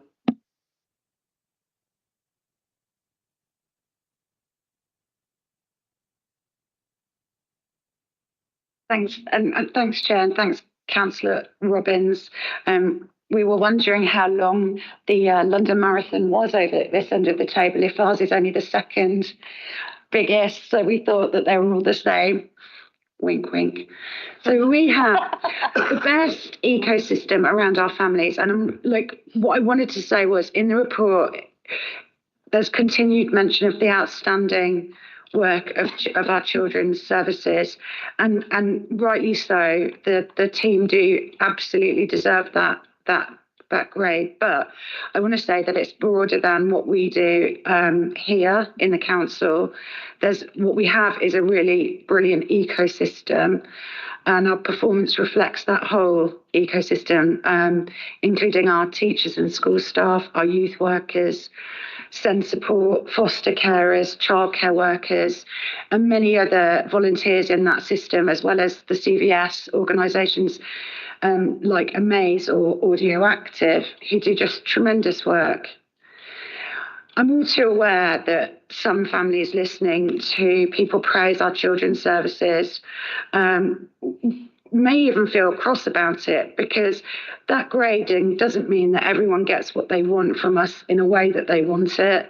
And obviously I tend to hear from the families who are in that situation, and that keeps me laser focused on what we can do better. So our plan going forward is to do more of care spaces in the city. Particularly, there's a need for space for complex adolescents. We really need to keep them in the city wherever possible, and safe to do so. We're going to continue to bring children who are disabled back into the city for education and care, and build truly inclusive education within our mainstream schools. And our mainstream schools are doing a brilliant job, most of them good or outstanding, under really difficult financial circumstances. And so my hat's off to them. And then we also need to do much more of the very earliest support and interventions. So those family hubs are so important, and I see those as growing in the future to really support families, because our continued focus as an administration is on that attainment gap, which is the attainment gap between those who are well off and those who are poor in school. And that isn't about schools' performance. As I said, they're mostly good or outstanding, but it's also about what you do between birth and 5 years old. In fact, before birth, pregnancy to 5. It's also about youth work, and there's been some really interesting reports on youth work and the impact on attendance. And it's about that very early family support as well. And of course, having a safe, settled home to live. And so that government funding for affordable homes will be really important. I think I, in common with most of you, came into politics to ensure a true social mobility for disadvantaged families. And that's what we'll keep focused on. Finally, I'd like to say that I have an ask, and I ask families to help us keep children safe by signing up to the Smartphone Free Childhood Pledge and not giving their children smartphones until they're 14. We're in full support of our schools who are becoming smartphone-free zones, and I'll be issuing a letter of support to schools, having consulted with our head teachers, because we do things with them in genuine partnership. Thank you, Chair. Thank you, Councillor Daniel. That was excellent. Any other comments or contributions people want to make on the refreshed council plan and the report that we have in front of us? I think we've covered that incredibly well, and I happened to look around the room at our officers when comments were made about the level of our ambition and activity and energy. So I really want to thank all of the officers in the room, all of your teams. I know that we tell you relentlessly that we just have a few key priorities, and then we end up having hundreds and hundreds of priorities, and they all have to be delivered tomorrow. So thank you for your patience with us, your diplomacy, and working with us to ensure that we do keep delivering bit by bit on the big ambitions that we have for the city. And is Cabinet happy to approve the recommendations in this report? Agreed. Fantastic. We now move on to our second substantive report today, which is the Seafront Development Board, a very, very exciting innovation, I believe, in the city's future. I'm going to ask Councillor Taylor to introduce this report. Thank you, Chair. The seafront is one of the defining features of our city and an integral part of our heritage. From our early beginnings as a fishing village to us becoming a fashionable health resort and royal residence, to the 20th century day trip destination depicted in Brighton Rock and Quadrophenia, the seafront and its relationship to our built environment has always been central to our identity as a place. And whilst being a seaside town comes with its own challenges, I genuinely believe that we have an opportunity in the next decade to create the most spectacular and iconic stretch of seafront in the whole of England. And that's one of the reasons why I'm pleased today to propose the establishment of a new Seafront Development Board for the city. I want to start by announcing the new members that we will be appointing to the board following a rigorous and open recruitment process. And I'm pleased to announce to Cabinet and the city the following members. Simon Lambor is director at Matsim, Brighton-based developers who are currently renovating the Hippodrome, as well as many other important buildings and projects in the city. Alistair Hignall is a former England Rugby International, BBC presenter and charity patron. He's a Kemp Town resident and now runs a group that does weekly wheelchair tours and visits to the seafront called Walk the Talk, and he's a passionate user of the seafront and a passionate advocate for accessibility.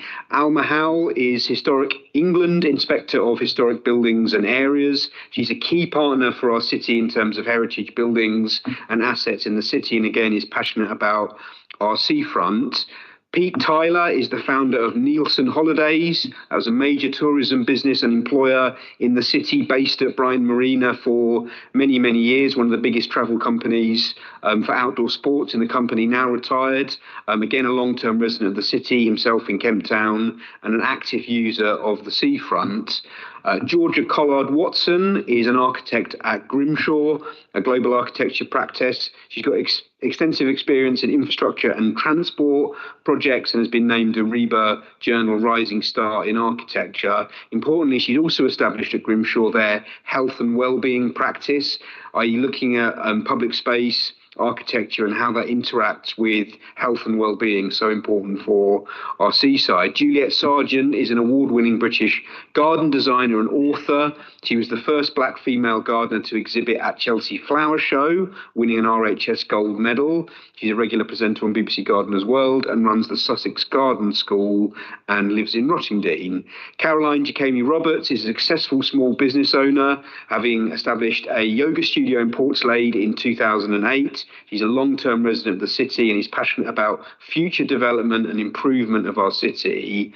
And lastly, Rob Sloper is Senior Development Director at Landsec U&I, which is a specialist mixed-use regeneration developer and owner of Brighton Marina. Those 8 additional appointments made following the recruitment process will make a board of 12 members who will be joined by Lord Bassam as the chair, which has been announced earlier in the year. And then from the councillor side, myself, given my regeneration portfolio, Councillor Birgit Miller as Cabinet Member for Culture, Heritage and Tourism, and Councillor Julie Cattell as lead member for major projects. To answer partly what Councillor West asked earlier, why are councillors on it? Well, those councillors are on it not because of their party affiliation, but because of their roles. They're on there because of their cabinet portfolios and the fact that in Julie's case, she's the lead member for major projects. I hope members and members of the public can see the breadth, experience and dynamism of the board that we've put together, who will all be working on a voluntary basis and will be focused on generating ideas and vision for our seafront, which, as I say, I genuinely believe we have many pieces in place already, but that we can nudge forward other pieces and make important new decisions and new developments to create a spectacular seafront, the best in England. I want to briefly touch on what the board is and also what the board isn't. As I said earlier to Councillor West, this is an advisory board that will make recommendations to Cabinet and, if necessary, full council to take forward. It is not a decision-making body. It makes advice and recommendations for us as councillors to then think about, but it will be tasked with doing a much broader set of things than just thinking of ideas. So I want to just highlight what it says in the report about the broad remit of this new board. It's about helping through their own experience and connections, but also their work in communities to develop a vision for the seafront. They will give strategic oversight of the overall development of the seafront, trying to maximise economic, social, cultural and environmental benefits. They'll be leading on thinking about placemaking. Something we've talked about as a council is not just thinking about individual developments that get plonked in various places, but thinking about the whole place and placemaking. They'll be thinking about infrastructure and the interaction between all those things I mentioned before and how infrastructure operates on the seafront. We'll be thinking about commercial activation, encouraging private sector investment in the area. We know the council won't have enough money to, for instance, redevelop all of the terraces, Madeira terraces on our own. We will have to get external or private sector funding to take that forward. Thinking about inclusivity and health and well-being, as I mentioned, we know the seafront is such an important resource for our residents in terms of health and well-being and getting outdoors and walking. And in the case of Alistair, as Alistair Hignall, one of our board members, has noted that the addition of the boardwalk on the beach in the east of the city was, he says, the best thing that's ever happened to him as a wheelchair user. And he now can use the beach, right on the beach, not on a path behind a road near the beach, but right on the beach itself across the boardwalk. And as I say, he leads a group of wheelchair users across that. So important in thinking about our seafront. Also thinking about carbon emissions and net zero and the interaction with sustainability in the seafront, and also being ambassadors for the seafront and the city. That's what we want board members to do alongside councillors and residents groups, is promote the seafront and the city. And lastly, as I mentioned, really importantly, will be resident engagement and consultation. In our first offline meeting just on Teams yesterday, when we talked to the new members, all of them said what they really wanted to do is help and find ways to actively engage residents, convene residents forums, convene consultations, get under the skin of what people want to see from their seafront. And I think many of these board members will be very well placed to do that. As I say, this won't be a decision-making body, it's an advisory panel. The terms of reference are included in the appendix of the report, and that's what we're asking Cabinet today to approve, the establishment of the board and the agreement to the terms of reference. To conclude, I know I speak for all members of the board in saying that we are delighted, but more importantly excited, to start this important work, not least the process of engaging residents and understanding their ambitions and desires for the seafront, and then helping to make it happen. Thank you very much, Chair. Thank you, Councillor Taylor, for that presentation. And I'm going to come to other members of the Cabinet in just a moment. There's just a couple of things I wanted to say. I think that this is an incredibly important development. I think it shows the level of our ambition and where we are pitching our vision for our seafront. And I think, you know, really importantly as well, it sends a message, because there have been some slightly odd critiques, I think, out there in the city of late, that we're an administration that is not taking the visitor experience seriously. And I think you only have to look at the projects that we've already got underway, from Hove Beach Park to Madeira Terraces to our plans for the King Alfred and so much more, to see that we do take amenity and the visitor experience very seriously, and that we are ambitious. So I think this also helps to send that signal. And I'd also just say, you know, from the questions we've had today from Green councillors, it's disappointing, but again, as always, not surprising to see a general sort of gloominess and opposition, I think sometimes for opposition's own sake, to, it seems, the creation of this board. And I really take issue with the comment from Councillor West around this potentially entrenching political, disillusionment from residents with how politics is done. I actually think this is quite the reverse, and it's, I think, quite ironic to hear from a Green councillor in the city that residents may become disillusioned with the council taking advice from an expert panel, people with industry experience, on what's actually going to progress and develop our seafront, in light of a pretty catastrophic decision made by previous Green administration with Tory support. Let's not forget the Tory support for a loan that was made to the I-360. I think that has actually damaged people's trust and confidence in politics. And so us saying, look, we don't necessarily have all of the answers, but we really want to have experts be able to advise us and to help us develop the vision for our seafront, is actually a sea change, and demonstrates a little bit of humility, but also the ambition that we have. So I think it's the reverse of those comments that we heard earlier. I'm going to bring in Councillor Williams. Oh, thank you, Jim. You did actually talk about how important it is for resident engagement and consultations in this exercise, and I wondered if you could elaborate on some of those plans. Yeah, agreed. I mean, I think we obviously heard a little bit earlier from Councillor Fishley, and I understand there's been some disappointment about people who've applied but didn't get on the board. And I think there's also been a little bit of conflating two different things, really, which is that this board is not meant to be the resident voice in all council decision making. Indeed, it is a board that brings experience, insight, ideas, but will be tasked with unlocking more resident engagement about what we want the seafront to be. And I think we know ourselves, don't we, that the council is okay at engagement. We very much believe in it in this chamber, but it's not always perfect to engagement. It's not always perfect to unlocking different voices, experiences, perspectives. And so that's part of what the board will be doing, I think, and we'll be announcing, plans in the coming months. I think that we will want to have initial public events, thinking about the different bits of our seafront and what residents will want to see. We may want to do an engagement exercise. And as plans start to develop on individual projects, one of the whole points of this board, is to think about the seafront as a whole and think about what the different offer is from Saltdean to Portslade and what our seafront does and the different things it can offer to different groups within the city. As individual projects come forward, clearly there will also be deep consultation and engagement with residents to see what they want. So in the coming months, Councillor Williams will be bringing forward plans for specific engagement events and programmes. Thank you, Councillor Williams and Taylor. I've got Councillor Robbins.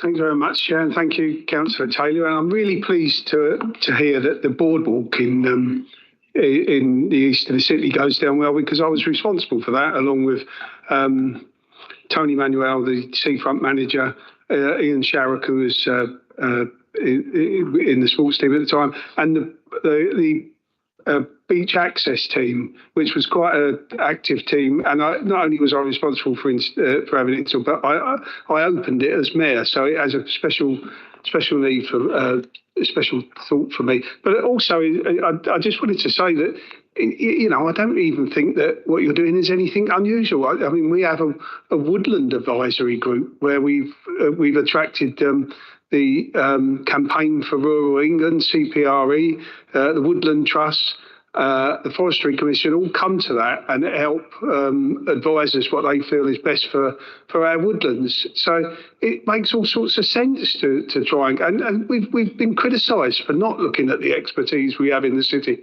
As soon as you look at the expertise you have in the city, everyone jumps up and down and criticises you for the other thing. You know, you feel like you can't win sometimes. But I'm really pleased and hope it goes really well for everyone. Just don't forget that the seafront doesn't end at Hove Lagoon as well. There is that little bit of Portslade. How could we ever possibly forget Portslade? Councillor Wilkins. Yeah, very good contributions so far. Yeah, I think it's great news for the city and for the seafront. Not much to add to what has already been said, but just to sort of I don't know, extend a big thank you and recognition, I suppose, of all of the people who put themselves forward and volunteered. 90 applicants is not a small number, bearing in mind that this is something that you know is sort of, you know, reasonably specialist and requires a certain set of skills and experience. And in some ways, I'm not surprised that we had so many, because certainly my experience of knocking on doors around the city is that, you know, it almost seems like every other door you open it and there's like an astrophysicist or a microbiologist or someone who's just an absolute expert in their field. And so there's obviously so much experience and good brains and stuff in the city.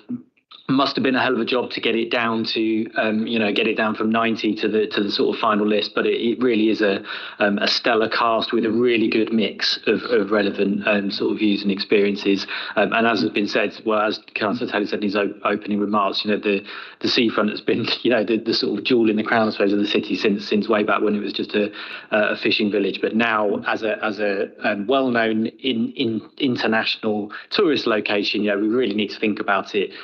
Big picture, strategic thinking, and not allow it just to sort of, you know, potter along in bits.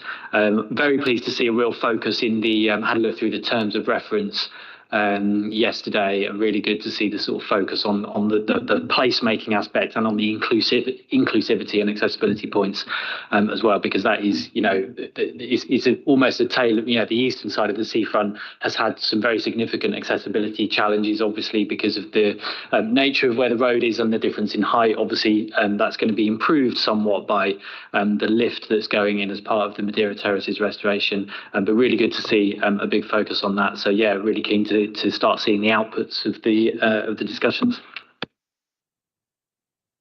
Councillor Moot. Thank you, Chair, and I want to echo those comments made today. I think this is a really, really positive move, and I want to celebrate that. Thank you, Councillor Taylor and the team for pulling this together and creating such a strong team. So highlight that. I'm really looking forward to listening to their advice. So you talked about an advisory board, and keen to work with them, particularly from a transport perspective. I was almost reluctant to name one individual, but I'm drawn to the name of Georgina Collard-Watson and her experience, extensive global experience on transport and infrastructure projects. I'm excited by that. that. Just that somebody coming in prepared to invest her experience and knowledge into how the seafront can work. And the reason the seafront works and needs to continue to work is that people can move along it. And so transport really matters, where people park or access the seafront, how people walk and along the pavements, or need accessibility routes, cycle, and a range of Volks Railway and access in the marina, through to the travel routes along the seafront. One thing I mentioned earlier in this meeting, that design really matters, and that's why we stopped the A259 anti-travel route where it was 2 years ago, and viewed that there must be a better way to use the space well. And we've come up with a design that really has used that space in a much better way than what was previously done. And I believe that there is improvements to make all along the seafront in terms of how best to use that space. The council do things well as well. To highlight what the council are doing, we've just been awarded by central government to the Department of Transport £21 million to improve the arches along the seafront. So that's phase 4 and 5 of the arches improvements. And I'll be very interested in meeting with the board to think about how that delivery of that project, because that's principally around strengthening the road to make sure we've got a road that can last for many more years to come, but also the opportunity that has for regeneration of that part of the seafront, for instance. So I'm very much looking forward to their advice and meeting with them in due course in relation to transport. So thank you, Councillor Taylor. Thank you, Councillor Wheaton. Councillor Miller.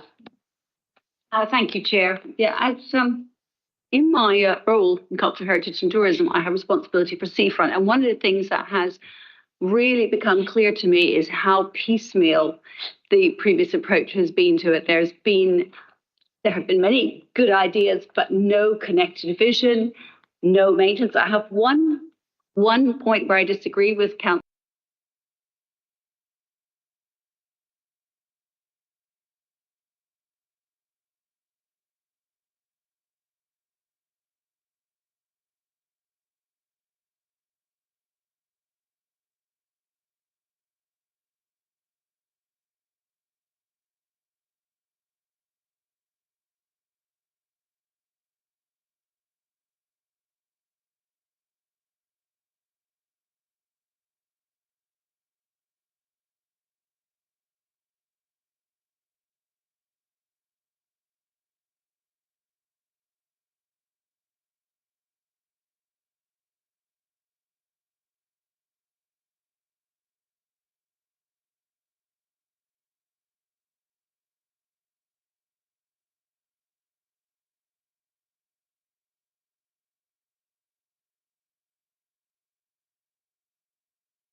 From the western boundary of Portslade right through to the eastern boundary of Saltdean. So I'm glad that the board represents that, because it will make sure that those areas are represented on the board and that their voices are heard.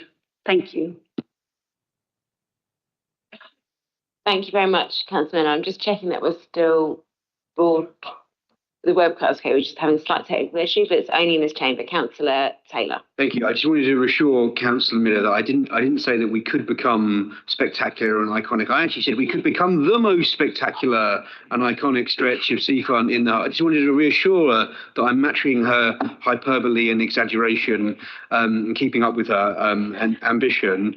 In terms of Councillor Newton, yeah, he raised an important point, which is the interaction with transport.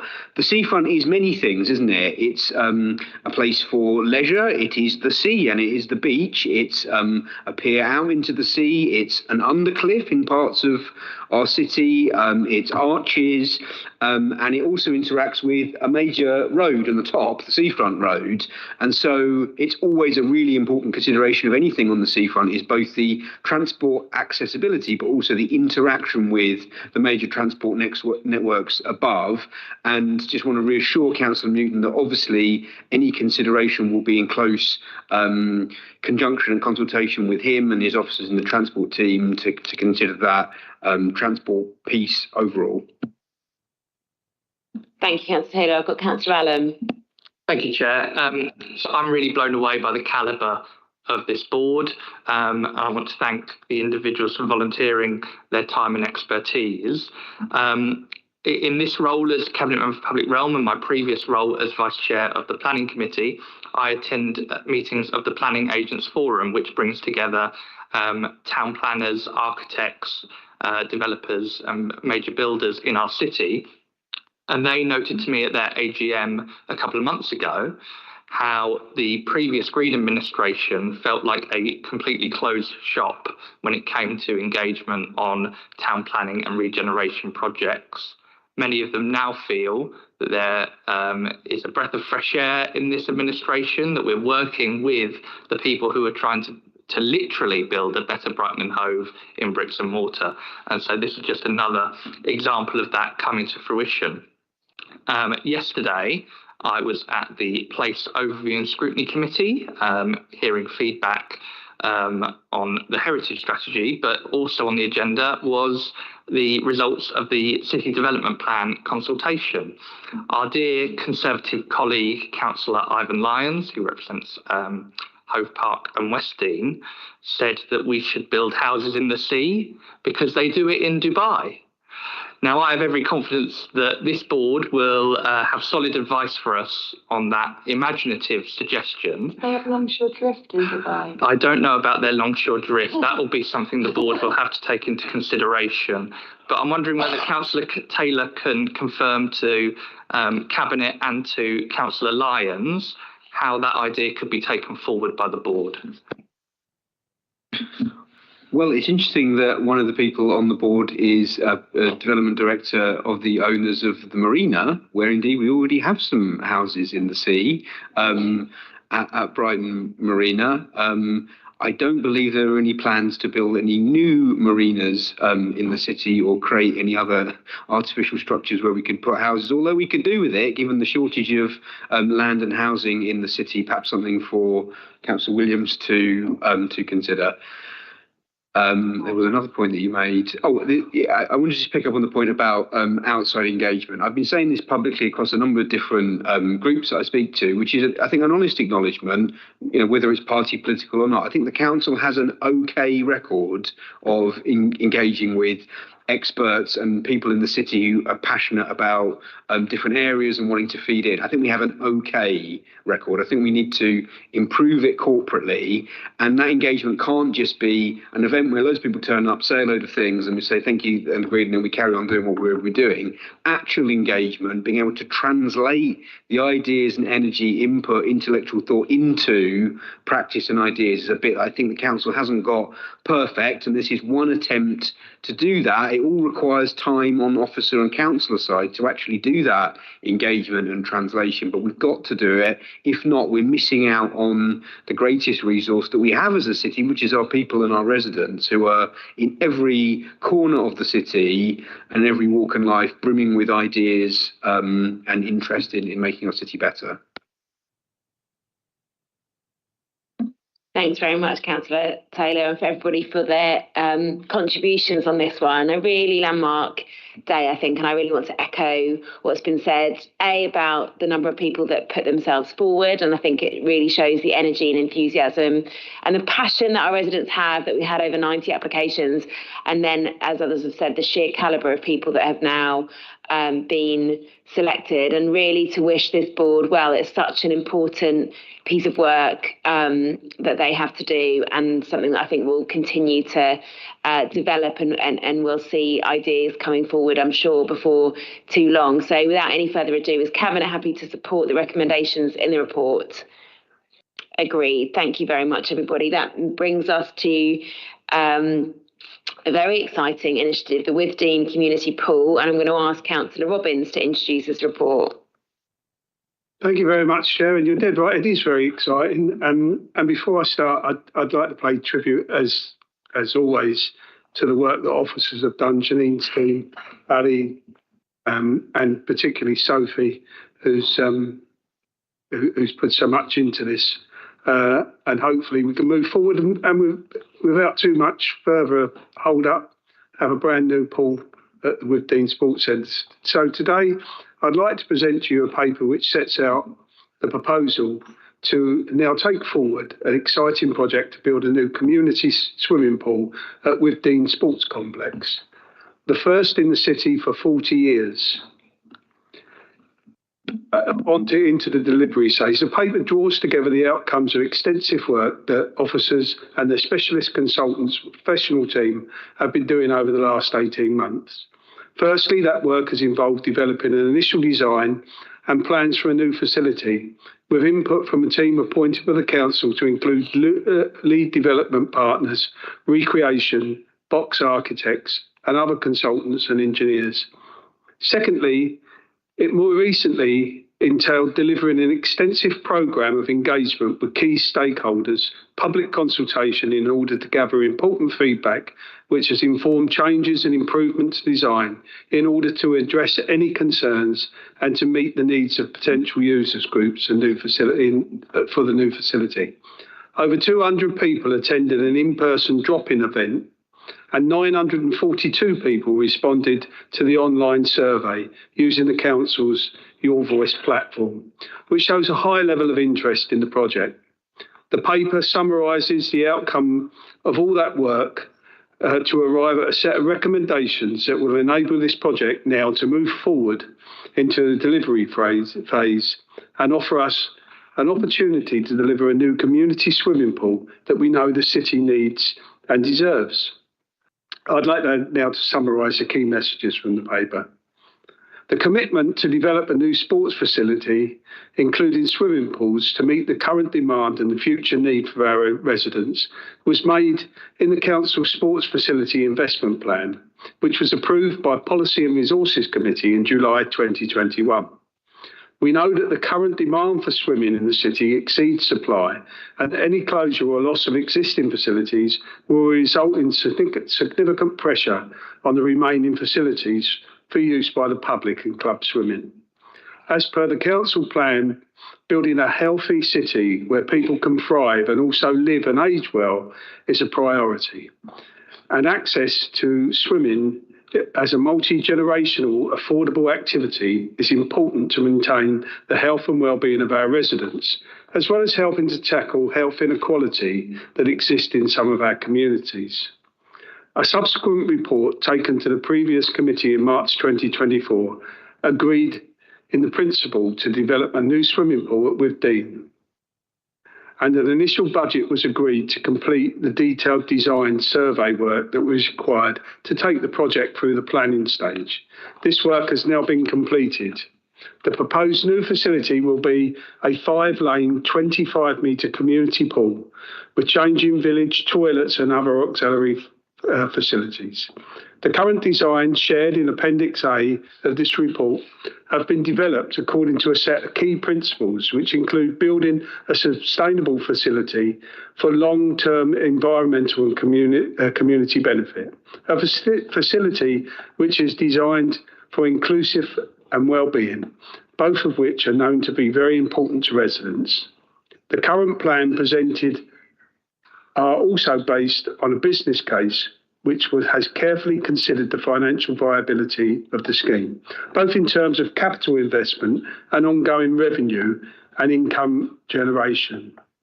The plans have also developed to take into account the constraints on the site, and mitigation will be set in place to manage those throughout the life of the project via governance arrangements set out in the paper. Perhaps most importantly, as a listening council, we are committed to taking account of the views of our residents. And whilst responses to the engagement work highlighted some minor additions and adjustments to the design to further improve them, the overwhelming majority, 84% of those expressing a view, were in support of the new swimming pool facility. A detailed summary of the feedback received can be found in Appendix Cs. My recommendation is that Cabinet agree to total budget requested to be able to proceed with delivery of the new much needed swimming pool facility in the city. Cabinet is also asked to agree other recommendations set out in section 2 of the paper so that the necessary procurement can be undertaken to take forward to the next stage of the project. Once these recommendations are agreed, officers will work to take the project forward in the first instance. That will be submitted to a full planning application in the coming weeks and then undertake the procurement exercise to secure the continued work of the professional team and the main construction contractor to build the new facility. Thank you all for considering the paper and its recommendations. Thanks very much. So we now ask questions? Or? Yeah, thanks very much, Councillor Robbins. I think this is incredibly exciting, and I was lucky enough to have a visit up at Withdean Sports Complex a few weeks ago when we'd just gone live with the consultation and the design plans were up, and the real buzz already in the facility in terms of usage. I mean, the gym was absolutely packed, and this was sort of midday on a Wednesday. And then the number of people engaging with the process, looking at the design plans, feeding in. I think, as you say, it's excellent that we've managed to incorporate some of the feedback. And I think the designs are looking really good. And I think it's fantastic that we're developing such an innovative way to keep ensuring that the city has the swimming provision that it needs, that our younger people are able to learn to swim, that we have as many facilities as we can, manage to finance and budget in the city. My question was just around the financing. I don't know whether it's for you or for Councillor Taylor, but whether you could just unpack that a little bit more and explain the sort of business case and the business model and why we think this is something that we can take on. I mean, I'm happy to have a go. I mean, and Councillor Robbins can come in, and obviously Councillor Robbins covered it somewhat with Councillor Fishley earlier. It's a question I've had actually from my own residents when I posted about this proposal, which is, well, why are you doing that? Why is that a priority? Why is that a good use of money? To sort of recap what Councillor Robbins said is obviously the council has both a revenue and a capital budget. The two things are linked because when you borrow and invest an amount of money in your capital budget, you have to repay it from your revenue budget. The case here is that the business case and the belief of officers, and of course things can change a little bit over time, things might be slightly better or worse than what's forecast, is that this is a capital project that will be able to repay itself from the use of the facility. And we know that there is demand for various different leisure facilities in the city. And so I think to answer the question of the public, the council is in a difficult financial position that we're going to talk about in detail later in this cabinet meeting. But what we can't stop doing is investing for the future and investing in assets, investing in facilities, and by the way, investing in things that might generate money in the future or save money. And so it's within that context that I'm very much supportive of the business case and the overall approach here. Thanks very much, Councillor Taylor. Councillor Robbins? I will just add something, and I don't know if Sophie wants to say anything, because it's very much but also the sports contract for those people who look after our sporting facilities comes up next year. So something like adding a swimming pool makes it an even more attractive offer. I mean, it's Freedom Leisure at the moment who are running it, but there are 4 or 5 other companies who may well be interested. And having the swimming pool, having the promise of the King Alfred coming online, and even another facility in the east of the city, makes it an even more attractive prospect for whoever takes that on. And I think it's worth repeating, because I'm not sure that everybody appreciates the company that runs our sports facility, we don't pay them to run our sports facility. They pay us for the privilege of running our sports facilities. So anything we can do to make it more attractive is great. And do you want to say anything, Sophie? You covered the main point. Okay. No, she says that you've made the point for her, Jacob. Well done. Thank you. Thank you both. I've got Councillor Miller. Thank you, Chair. As a Goldsmith Ward Councillor, this is actually really, really good news, because this is a pool that is readily accessible. It's on the number 27 bus route, which goes up the east side of the ward. What I wanted to confirm is Withdean Sports Complex is within the Leisure Card programme, which is so important for our residents who are on benefits for accessing sports. Will the pool be included in the scheme? I believe it will, but I will this time pass over to Sophie. Yes, it will. There we are. As we talk about facilities, as we see at the moment, we have free swimming schemes.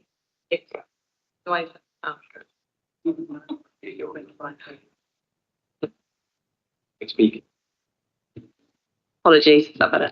But the answer is yes. The leisure card scheme covers across all of our facilities and swimming as an activity, so we would anticipate that would be the same. We have free swimming for under 18s at the moment. Obviously, this pool wouldn't be built until slightly later, so whether that commitment still remains, but certainly whichever way around, there will be an affordable offer and discounted rates for those who need it to be able to provide equal access to the new pool. Thank you. Thank you, Sophie. That's really great to hear. An excellent question, Councillor Miller, and really good to have that confirmed. We're one of the few places in the country that still maintain the offer of free swimming for under 18s. If you are a Brighton and Hove resident, if you are a resident of this unitary authority, you get free swimming, something that this administration is very committed to. So fantastic to hear that this new swimming pool will potentially come within that offer if we were able to maintain it. And for other access as well. Councillor Rokins. Yes, quite. And we've already established that we are the least inactive city, or the most least sedentary city, or whatever it was. I've seemed to recall some bonkers stat as well about the percentage of our residents compared to the national average that swim at least once a week. I wouldn't, if anyone could pick that, I don't know if Alan's got that in his mind, or Sophie or someone. It's a pretty mind-blowing stat, isn't it? And I suppose that links to the key point here, which is that I understand that this is about keeping up with the demand for swimming in the city, right? Yeah, I mean, our water space is well down to what it should be, and this will go some way to filling that gap, but not all the way, which is why we're still looking to the east to put in more swimming space. I don't know if you know those stats, Sophie, do you? By the way, Sophie is an ex-county swimmer, so. I don't know off the top of my head, but it sounds, I can check that, but it sounds, swimming is the most popular activity in the city for sure, and we are above the national average. Not only, we know that people living here want to public lane swim, we also have family swim, we have a really strong club swimming in terms of competitive galas and competitive swimming offer as well. And of course, the learn to swim element that was mentioned before, being a coastal city, so lots of demand for different types of swimming activity. Thank you. That's great to hear. And it'd be great to get under the stats a little bit more. I've got Councillor Mooton and then I've got Councillor Allen. Thank you, Chair, and thank you, Councillor, for your presentation. I really think it's very exciting. One of the key things of being remain active is to be able to access these new facilities, and in terms of transport, it's positive. We're encouraging more active travel to get to the sports centres, and highlighting that within the parking for bicycles, but also for barrel bike hire facilities there. Also to encourage people to consider taking the bus. As Councillor Miller noted, we've got the 37 and 37. 27 and 27 C bus route that goes directly to the sports centre, but also very nearby on the London Road, we have the 5 and the 5A and the 270 and the 271. And with all our bus routes, the more they're used, the more frequency we can develop, so viability improves. So certainly encourage people to consider public transport as an option. Within the paper, the initial design meant there'd be a loss of 37 car parking spaces, and that's obviously a concern. However, I was very pleased to read that you mitigated that within the design for an overflow car park. So it's now a nominal loss. And essentially, with public transport offers active travel facilities and no substantive change to car parking facility. I'm very pleased this design has really thought through to encourage people to come and use this facility. Thank you.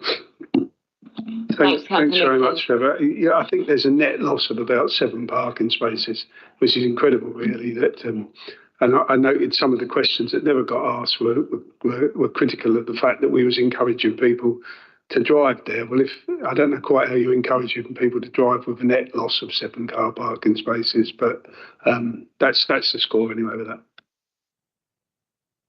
Thank you. And there's some really encouraging, I think, responses that talked about sustainable travel modes. So 42% walking, 21% cycling, 13% of people getting the bus. So I think there's definitely evidence here that we can deliver a new pool and encourage active and sustainable travel. Councillor Allen, did you want to come in?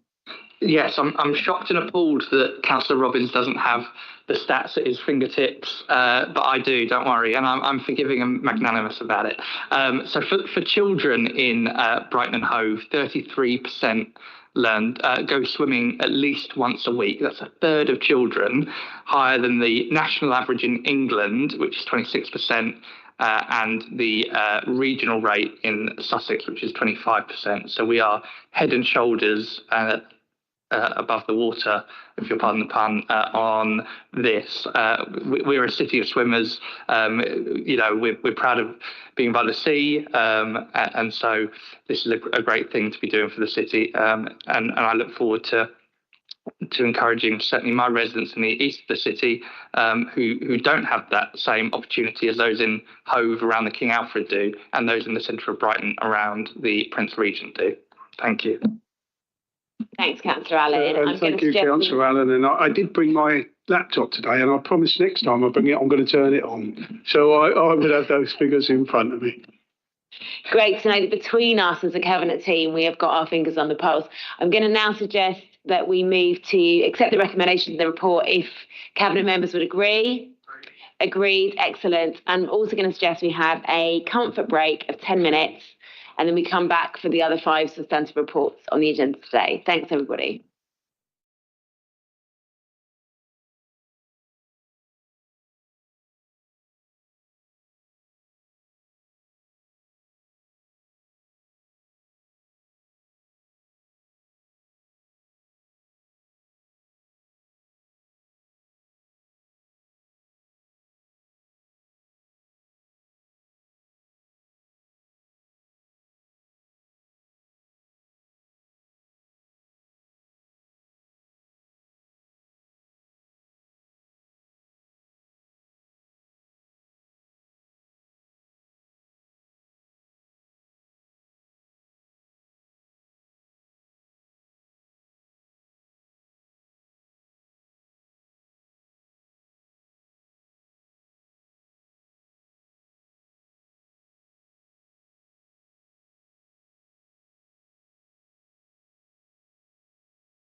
Can I ask Councillor Robbins to please introduce this item?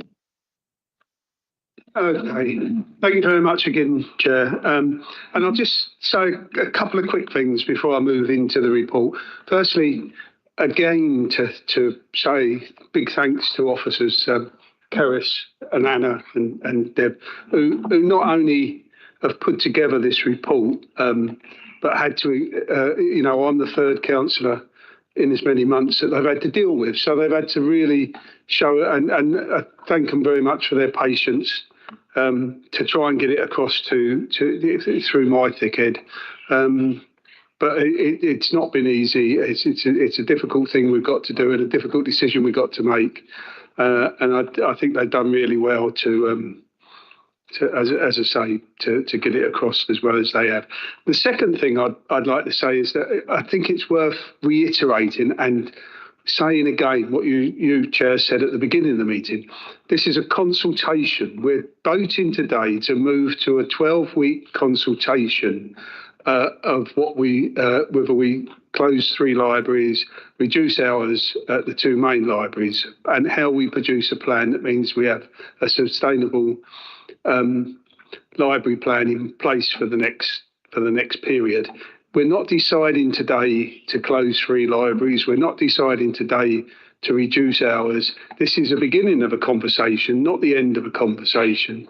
And we're really, really keen to find out if there's any ways that we can continue to provide the service that we do across the city in different ways to the way we do it. So I think it's really important that people understand that and to engage with us, and hopefully we can find a way forward. It goes. There is a timescale which is in the report, but just to say, this now runs to the middle of October. After the middle of October, in November, there's a scrutiny panel to look at what's come forward, and then a final decision won't be made until into December. So there's a long way to go and a lot to talk about. I'll now introduce the paper and which explains why we are where we are, really. So the proposals to be consulted on are the closure of Hollandbury, Rottingdean and Westdean libraries, and a reduction in hours at Jubilee by 2 hours on a Monday evening between 5 and 7, and 3 hours Sunday afternoon between 2 and 5. Hove library hours will be reduced 2 hours Wednesday evening between 5 and 7, and 3 hours Saturday afternoon between 2 and 5. Savings of 210,000 from the library's revenue budget for 25-27. Most of this will be achieved through a reduction in staff cost by reducing opening hours in Jubilee and Hove, with additional savings from library closures. Other budget pressures for the service faces cost of running buildings, increasing year on year, with additional budget allocated.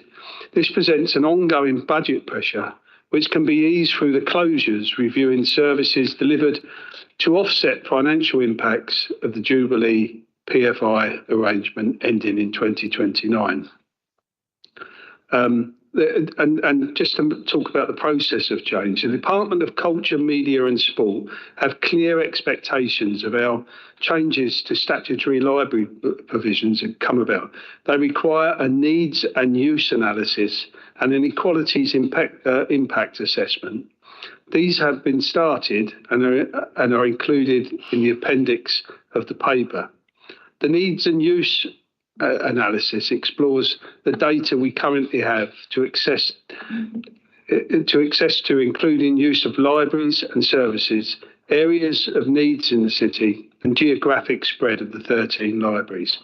Equality impacts assessment identify protected characteristics and groups which could be impacted by the proposed changes and potential mitigations. For example, where customers with disability or carers cannot access libraries in person, a home library service is available, which uses volunteers to deliver books directly to people's homes. This information rationales the proposals. The city has a high number of community libraries compared with other local authorities of similar size. some of which are clustered in particular geographic areas. Jubilee and Hove Library, reductions in evening and weekend hours. There are lower footfall at night. Weekend mornings are twice as busy as the afternoons. Staff cost higher at weekends because working. Reduction in hours at the Central Library creates larger budget savings, but has a greater impact on residents due to the footfall used of those other libraries. And this is because to use the libraries extra, there needs to be someone at the main library, at Jubilee Library. The three libraries we're looking to shut. Hollandbury has low football and membership of less than 5% service total, 6,554 visits in 24-25, and it's close to Patcham and Colddean, both less than 2 miles away. Rottingdean is the 6th busiest library in the city, good footfall, but less than Saltdean. The ward has 2 libraries, Saltdean half a mile away, 1.5 miles away, and Woodingdean 3 miles away. There are good transport links and high car ownership, low deprivation. Westdean has low footfall and membership of just 8.8% service total, 10,039 visits in 24-25, and is close to Patcham, less than 2 miles. Very low deprivation, good transport links and high car ownership. If agreed by Cabinet, public consultation will run for 12 weeks from the 18th of July to the 10th of October. It will include online and in-person conservation meetings with me and Head of Service, Keris, Your Voice survey, targeted engagement with particular groups who currently use libraries, targeted communications with groups which may be underrepresented in the data, and options for communities to make alternative suggestions.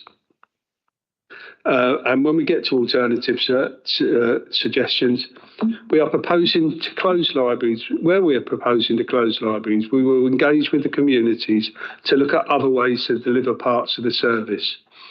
For example, community book collection, as in Hollanddean Community Centre, and another example, community-run libraries, as in other authorities.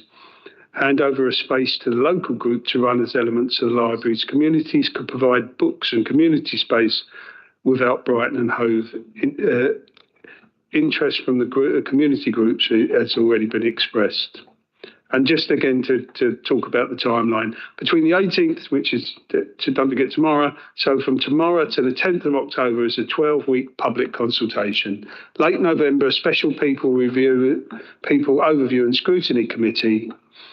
And on the 11th of December, Cabinet to make a final decision. Whatever those final decisions are, during January 26, formal staff consultation, and in April 26, changes to the opening hours and library closures will be implemented.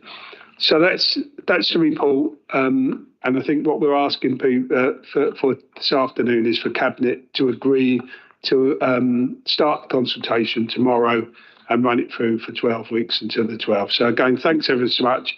It's not a very pleasant thing that we have to consider, but we're here to answer any questions, and I'll leave it open to that. Thanks, Councillor Robbins. I've got Councillor Taylor. Thank you, Chair. Thank you, Councillor Robbins, for talking us through that report and for officer work on this. As you say, it's obviously a difficult thing and not something we as councillors would particularly want to propose, but it was something that was agreed in the budget that we would need to make some savings within the library service, and clearly that's the analysis that's been put out there. As you say, I'd encourage residents that use all 3 of those libraries to engage in the consultation, see if they can come up with ideas, alternatives, and feed into the process. I did want to pick on one library in particular, as we talked about before, Cabinet in this chamber.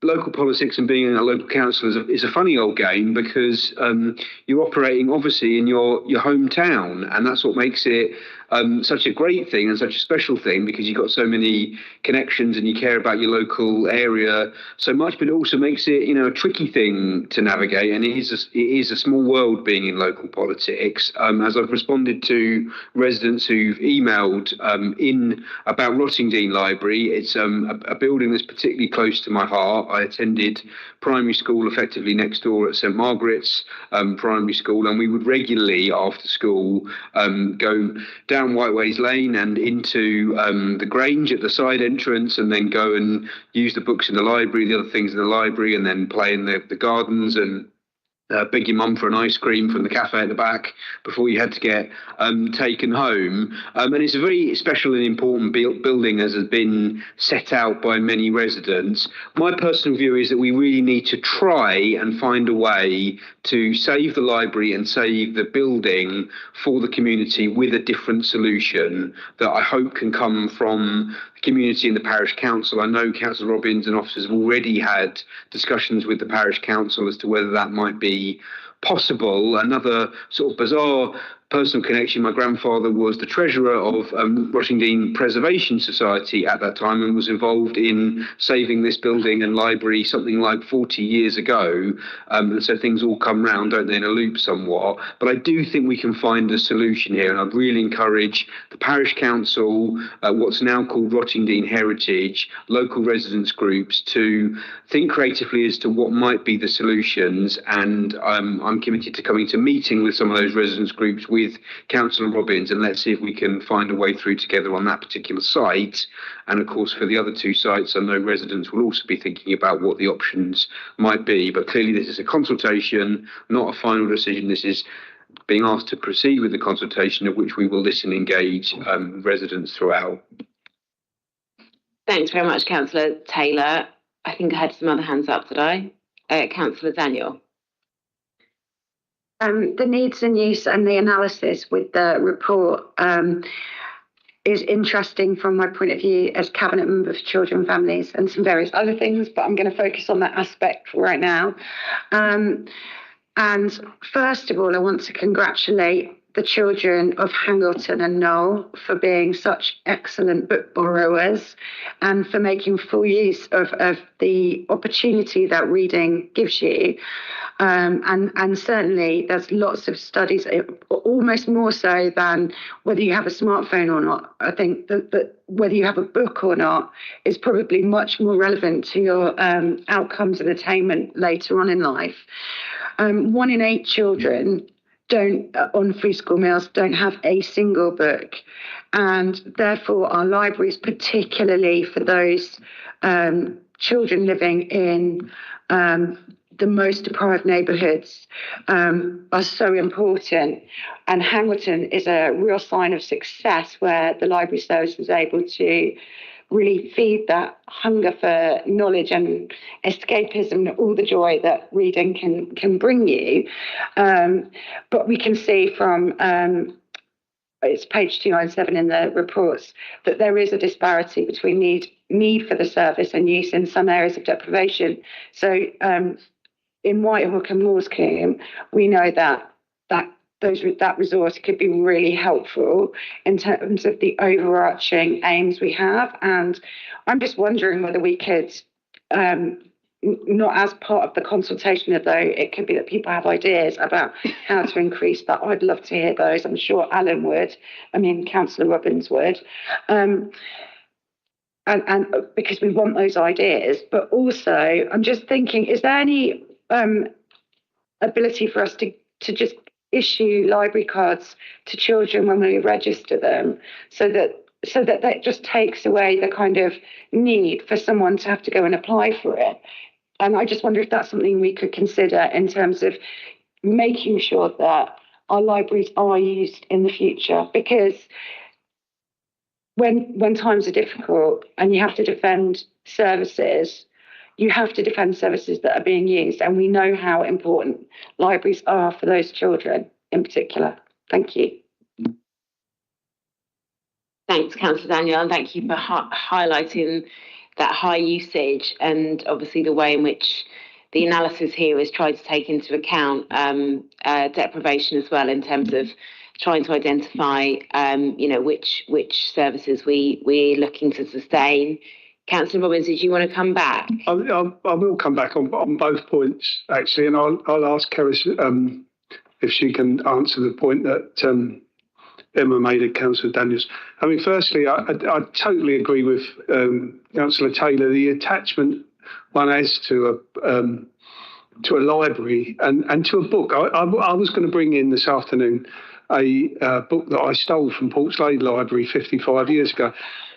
But I decided against it because I thought Keris might try and charge me the overdue amount on the book, and we've already then saved probably 2 libraries. So I never brought it in, but it was John Steinbeck's The Long Valley, and having that book, I couldn't bring myself to take it back having read it. And after that, I read everything that John Steinbeck ever wrote, and would recommend everybody else in the room to do the same. And I will defer to Keris to find out if there's any merit, or not merit, but any way that we could perhaps take on Councillor Daniels' query about actually issuing cards. Thank you, Councillor Robbins, and we're going to bring Keris in. But I'm just going to say, for the record and for the minutes, we are not advocating that children in the city should take books and not return. Oh no, please don't. It's a complete aberration. It is not something that this administration endorses. Keris. I did the crime and served my time, so it's all okay now. Sorry. Thank you. I appreciate that. So in answer to your question, Councillor Daniel, about the impact on children in the city, we haven't looked at the libraries of the city and identified which ones we think are best to close. We took a sort of the flip side here, which is which libraries are having the most impact and which libraries could potentially have the most impact to those areas which have the greatest need. And I think you pointed out Whitehawk and Moulsecoomb as 2 examples, which is in the report, where we can see that the usage numbers aren't that high compared to some other libraries, but we know that there's a need in those areas of the city. And if we are to be able to resource our libraries and sustain a really good service going forward, we need to reduce the number of them to meet our savings, but also so that we can really target the resources we do have to those areas with most need. And there's quite a lot in that needs and use analysis about. We've used lots of different measures, and we're going to gather lots more information through the public consultation, but we have looked particularly at families because we know that in some of our libraries, nearly half of the items borrowed are from our children's collections. We know it's our families that are using that. What we don't know is some of the detail about what they're doing when they're in the library, how long are they staying for? And those are the kind of things that we're asking in the consultation survey, which will go live tomorrow if approved.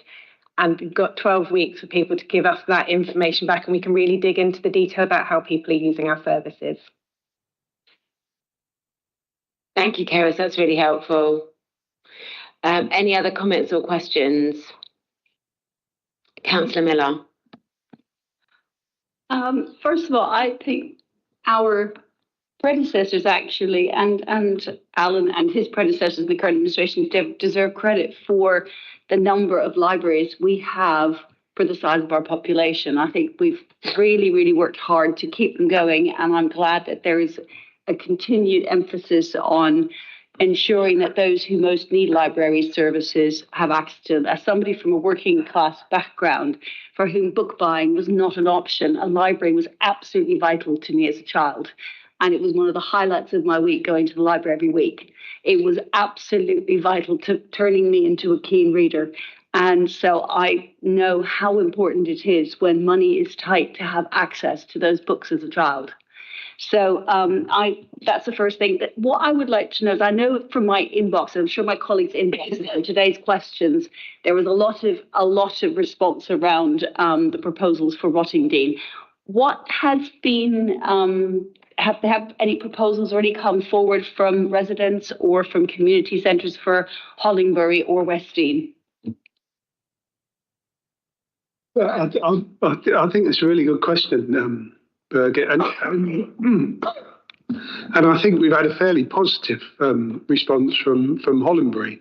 I don't know about Westdean. I don't know if you've heard anything, Keris, but certainly I think Hollingbury have come back with and and are accepting of what's going on, and are coming up with ideas as to how we can work with them. So hopefully we could fairly easily find two wins here if we can work a way around how we man Hollandbury, perhaps with volunteers or perhaps with a book collection desk or whatever, and Rotting Dean, if we can come up with a way of making sure that stays as it is, then we've done really well. At least with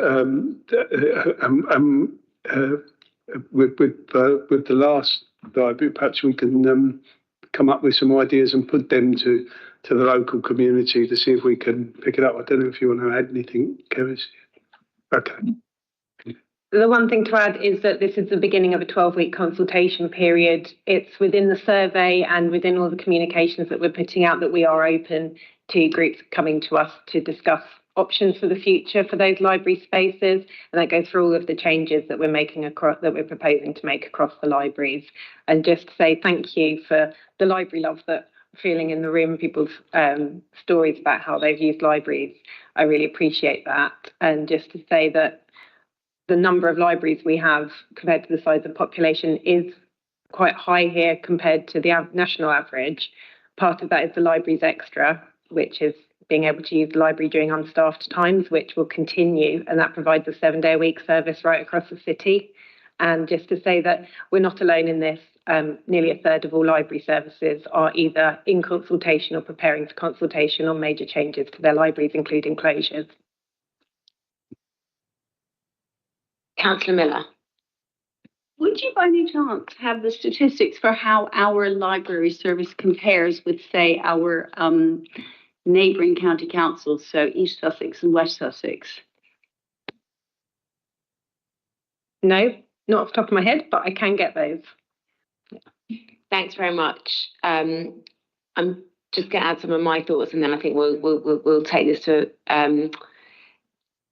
see if we are going to vote for these recommendations. I, like Councillor Taylor, I'm very attached to the libraries in the city. I started reading and developed a love for reading at, I don't even know what it was called. It was in the centre of town. It was where the Brighton Museums now is. And I used to go there every Saturday with my dad and just spend hours and hours devouring books. And I remember there being a music library as well across the road from there. So this was sort of I think we then relocated to the Jubilee. But yeah, a beautiful place to learn to read, and that feeling you get in a library. And yeah, it's quite something very special. So there is clearly a deep emotional attachment. I understand why residents are so attached to our libraries, and I think that's a beautiful and wonderful thing and something we should be really proud of. It's fantastic we've been able to sustain so many libraries in the city. I want to pay tribute to the service for the Libraries Extra initiative, which, as Keris says, means there is 7 days a week access, which I think is so crucial and important, especially in modern times. And obviously, you know, no council wants to bring forward proposals really to ever close anything. But as I set out in my chair's comms, you know, the demand that is currently being placed on our services means we're in the position of having to make difficult decisions. I really hope that in our city, where there is so much creativity, so much passion, so much community leadership, and so much partnership between us and as a council and different communities and different community groups, that we will, if we move forward with this consultation, be able to find some sort of workaround, ideally for all 3 of the libraries that we would propose closing.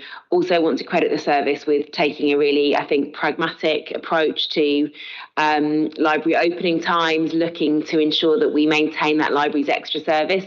And then looking, you know, really closely at when our libraries get most usage in Jubilee and Hove Library, so that we can try and minimise impact. I think in difficult circumstances we've come forward with the most sensible set of measures, and then obviously that will be subject to consultation and seeing if we can find what the art of the possible might be here. So thanks very much to officers. Thanks very much to Councillor Robbins. Is Cabinet happy to agree the recommendations in the report? Agreed. Thanks very much, everybody. That brings us on to the housing strategy, and I'm going to ask Councillor Williams to please introduce this report. Thank you, Chair. Now, when this housing strategy 2024 to 2029 was agreed at full council in October 2024, a commitment was then made to report back on progress, and this is what this report is. And this report is for the Cabinet to note, which I hope you do. Now, the strategy is a key document for the city, and it contributes to all 4 strategic outcomes in the council plan, which we talked about earlier. And this is the first update, and I'm pleased to report back on the progress alongside setting an action plan, which is really important for 25-26 to continue to strive to meet our ambitions. The long-term vision of the strategy is linked to a programme of work designed to tackle the city's housing challenges and priorities, and there are many. The first year action plan had 34 strategic actions. Some were standalone pieces of work, while others were covering activities that will continue through the lifetime of the strategy. 15 actions are fully complete and 19 are progressing very well. I will summarise a few of our actions that we've managed to progress. So this past year, we've made positive progress in responding to compliance issues with our stock, including significantly reducing the repairs backlog, making very good progress with the electrical certification and provision of smoke detection. This is for the benefit of our residents and for their safety. Now, we plan to deliver at least 2,000 homes over the lifetime of this strategy, and we have this year delivered 226 genuinely affordable homes in the city, and that's exceeding our targets slightly for this year. We've introduced 2 new 5-year licensing schemes for privately rented homes, so this is really helping private renters to improve their property conditions. And we've also implemented and carry out a zero tolerance approach to rogue landlords in our city. We've agreed a new allocations policy which aims to help create more opportunities to prevent homelessness and to reduce reliance where we can on temporary accommodation and create more options. We held collaborative focus groups with tenants and staff to review customer insight into services and to support our work going forward towards being not just a good landlord, we want to be a great landlord, and we're working towards that. Now, there does continue to be significant challenges for us to face, including a really high number of homeless household presentations, over 2,000 in the last year. This is very high. And of course, the provision of temporary accommodation, which we'll hear more about, is a pressure on our finances. Unfortunately, it is the sheer number of people needing help. And I don't think any of us would want to leave anyone standing out on the street. So we have to find somewhere for them, and we have to help them the best we can. The problem is the sheer numbers. The idea is we build more council homes for the future to bring those numbers down. Now, there is a lot of work to do, and we appreciate that. The levels of investment needed in council homes to maintain quality and safety standards. We have a very aged stock. There has been a historical lack of investment in our stock, and we are the administration that is actually dealing with that. And I shall say very bravely indeed, given the pressures that we're under. And we've set aside £15 million from HRA to help deal with this. And also, we've got to ensure regulatory compliance in our council homes. We've heard about our regulatory judgment, and we're working extremely hard to make sure we get to that compliance level, because our residents deserve it, and we're going to make that happen. And we do need to respond to the limitations in the city's geography, and that presents challenges in expanding housing supply at the rate that we really need. Although I am now going to further investigate houses on the sea as recommended. So you've sparked some interest there with me. What a great suggestion. Now, the plan itself is reflective of feedback provided by residents, and I do want to thank Justine and all the team and the community engagement team. There's been a huge amount of work with engagement with residents this last year. I'm really proud to say that. And our priorities have also been driven by ongoing customer insight and areas of concern that have been highlighted to us by our tenants, not what we think it is, what our tenants think and what our tenants want and what our tenants need. And this is really important for us. We are a listening council and we act upon what we're hearing.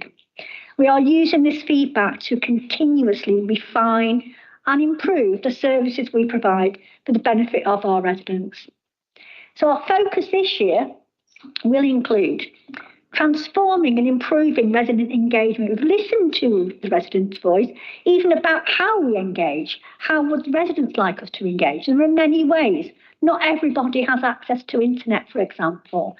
Not everybody reads the letters that we put through their door. And sometimes we just have to go the old-fashioned knocking on the door and making sure somebody's okay. So more of that is what we're going to be doing. And really, expanding that resident voice and engagement activities and ensuring residents can input and contribute significantly and meaningfully. We're going to continue to make progress to meeting all areas of compliance in our council homes. We are, as we will hear in the next paper, implementing the next steps for our 8 LPS blocks, and we'll be working very closely in partnership with residents on that. We are responding to new legislation, and I welcome this legislation, AWAB's law, in October. And what that means is we're going to have to take much more seriously, all councils, issues of mould and damp. And I'm really pleased that we're going to tackle that because it's a scourge on every household and we shouldn't be having to deal with it. And we're setting up a specifically dedicated team within our housing just to deal with that. And we will be encouraging all councillors to help us to make sure residents report mould and damp issues to us so we know it's happening and we're able to try and deal with it. And that will be a challenge, but that's our aim for next year. That will do for now. That will give you a little rundown of what's been going on. I'm happy to take questions. Thanks very much, Councillor Williams, for this report. Obviously, some really important progress on repairs and health and safety, and we monitor this very regularly as a cabinet and as a leadership team to ensure that we are meeting the objectives and the plan that we've set out, especially to the regulator. I think there's some particular highlights in here around bringing empty homes back into use, around all of the work we've obviously done on short-term lets. There's so many different strands to our strategy, which is really important because it has got to such a difficult place. We need sort of all hands on deck and every policy initiative and lever pulled to try and address this, and obviously also increasing housing supply and council and affordable house supply is a key part of it. I had and obviously very pleased to sort of hear you speak about AWAB's law and how important that is. I was actually with the Deputy Prime Minister last night. He was making the observation that it should not be a radical proposition in 2025 that you do not have children and adults or anybody suffering and ultimately losing their life because of the state of their home and because of mould issues. So really, really good to see the progress we have made on that issue, I think, in lots of different ways. And then obviously preparing to comply with that legislation. I had a particular question on the housing company and where we are in terms of progress towards establishing that. But I will just park that for the time being and ask Councillor Allen to come in.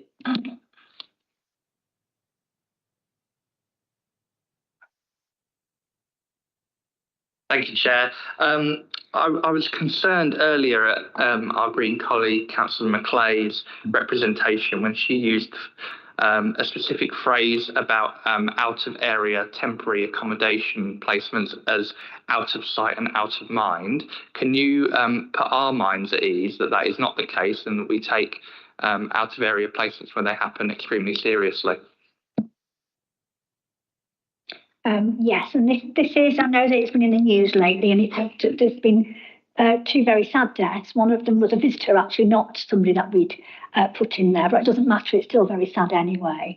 It isn't out of the ordinary, there isn't out so many more people. It's just a sad fact of life that there is a particular cohort, unfortunately, and some people die in these circumstances, and it's incredibly sad. And we should always think about those people first, which we have been. When we do place people out of area, it is a last resort, not a first resort. It is only because we have literally run out of space. That is the reason. It's not for any reason except we have literally run out of space. And the sheer number of people we've had, it's gone up this year so much. And there are lots of reasons for that. And as I said, it's that or leave them on the street, and I don't want to do that. So sometimes we just have to do it. We just have to. We do try very hard not to place people out of area where we can, and if there are particular needs for them to be in the city, etc. But sometimes it's just is this need greater than this person's needs? And it's really awful that our staff have to sit and make those decisions. When we do place people out of area, we always, in fact, we have meetings every month. Well, I don't know, Jeanette does. With Eastbourne, for example, we report to Eastbourne anybody that is placed out of the area. They know all the circumstances, they know everything that they need to know. There is support for them in the places as well. So they're not just left out in the cold. That just is not the case. So hopefully that's reassured you. Thank you for the really important question, Councillor Allen, and in response, Councillor Williams, I've got Councillor Daniel. On the same point, Councillor, my understanding is that we also have people placed here by surrounding councils where we have a vacancy and they don't have any either. So I just wondered if you could explain that to us and the public a little bit more. Because the idea being that we're the only people doing that. Yeah, it is quite bizarre. It really is. But there are private companies that run places in our city that we have no power over. And they will hawk out to any other council and they will take people in through that means. And we do have some people from other councils. It's a real strange situation. We've spoken to, I think, Worthing, that send people to us. We send people to Eastbourne, and we're trying to sort of change it. Is can we just put our people in those places? And that negotiation goes on. Well, these are sort of private companies that run these. It's not, we don't do it. This is done privately. It's a strange situation, but yeah, it does happen. Thank you, Councillor Daniel and Councillor Williams. I've got Councillor Okins. Thanks, Chair. I was just looking through the action plan as well that accompanies this report, and there's some mention of empty homes, and that's been a real bugbear of mine for a long time, not least because when I moved into the house that I now live in, both homes either side of mine were empty. One now has residents in it, but the other one has been empty for, I don't know, 6 years or something now. And just taking this morning as an example, I walked out of my front door next to this perfectly good empty family home, got the bus through town, witnessed people sleeping on the street as I came into town and across town this morning, and then we're now here, talking about the housing crisis and the pressure on our budget from temporary accommodation and everything. So it's really heartbreaking. It's obviously not the only answer, but I just find that sequence so difficult. So I know that there's focus in here on empty homes, but I guess my broad question is, are we operating at the extent of what we're able to do on empty homes? Can we go any further? What are the levers? Either can we pull now, or might we be able to pull, under a devolved authority, or what more can we do basically to try and get these empty properties to get people back into them? Yeah, thank you for that. Actually, I'm really pleased to say that this year we have assisted owners of 145 empty homes to bring them back into use. And this is through contacting them and assisting them. So we will help you bring them back. What do you need for us to do this? We've got people ready to come into them. We can, guarantee the rent. We can do all sorts of things. We can lease them from you. So 145 we've done this year. We've got a new team working on this, and I think we can progress even further. And of course, doubling the council tax on empty homes has certainly helped, because people do come forward only to complain about the council tax. And then we say, well, can we help you to make your home usable? So I think our team is really doing well on that, and I hope they're going to progress even further. That's great to hear. Thank you, Councillor Williams. Councillor Mooting. Thank you, Chair. Thank you, Councillor Williams. I want to highlight the positives, if I may, and your reference to the getting the backlog down on maintenance. That's a really positive step, and really credit to all the officers, their hard work in doing that. Because once we move the backlog down and sort of to the point where it's in control of, you move from a highly reactive maintenance program to one that can be much more strategic and planned, and then you can work through if there's a common fault in a high rise, for instance, you can work on that fault as a more strategic planned approach. So we're really and that's a general comment about maintenance, but clearly when a resident lives in a property and sees something undone for a very long time, it's deeply frustrating and difficult for them to live in that space. So it's a real credit that the backlog is getting down and we can move from a reactive to a proactive approach. Yes, thank you. That was one of our main aims with this. We're doing about 3,000 a month repairs. We've got new contractors. But what's also happening is we're probably getting more repairs because we're encouraging people to report repairs. And then enable. So it looks like there's more, but actually we're just actively encouraging. So to discourage the ambulance chasers, etc., which actually is very detrimental. So we're really moving in the right direction there. And our aim really is to get to a point where we can operate in a preventative way rather than really just reacting to. There's been repairs that have been hanging around for years. We've got a much more effective data a collection method now, which is starting to work really well. And what we're trying to do now is not look at a repair. We're looking at that building or that flat or that household. What's going on in that household? What else does it need? And can we go in and start doing them at once rather than piecemeal? So there's been some real good progress. I think some cracking work gone on there. So I'm really proud of that. I'm really glad that's been highlighted, the more holistic approach and the more preventative approach. And I've seen it in terms of how the statistics have come down and we're getting on top of the repairs backlog. I definitely heard it from residents anecdotally that repairs and the response time for repairs is really dramatically improved. And I know that the service has also been looking at doing qualitative analysis, because one of the things that we were hearing from residents is that it would take sort of several call outs for one issue to be fixed. Now that is us not operating as efficiently as we could if we're having to use a lot of people power to get on top of one issue. So whether that's an issue of how we're communicating internally or how we resource those that are going out to do repairs and what tools they have with them, it feels like we're getting to a much better place of getting on top of that backlog and then being able to keep it down by the approach that you've laid out. So yeah, really good to highlight that. Any other comments or questions? Councillor Miller. Yes, thank you, Chair.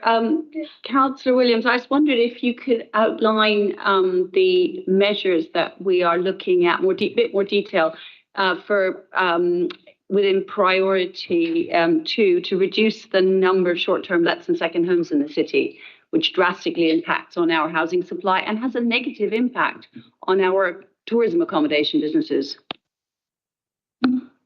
I would absolutely agree. Now, I've been a long-time campaigner on this issue, and I'm pleased to say that our working group reported back to the Scrutiny Committee not very long ago with some recommendations to that, which included lobbying government to give us powers. We know that it's in the pipeline, and there are also measures that we're looking at. Are we able to take? It is a real issue in our city. Something between 4,000 and 6,000. You can find at any one time if you want to do some data scraping. That's a huge amount. And it does affect our tourism as well as our lack of homes, because, the hotels are empty and we're putting homeless people in them, and people are going on holiday in the homes that the people should be in. It's really skewed. So we're doing a lot of work and we're really keeping an eye on that. So, yes, it's one of our priorities. Thank you, Councillor Miller and Councillor Williams. Any other comments or questions, or are Cabinet happy to agree the report on housing strategy?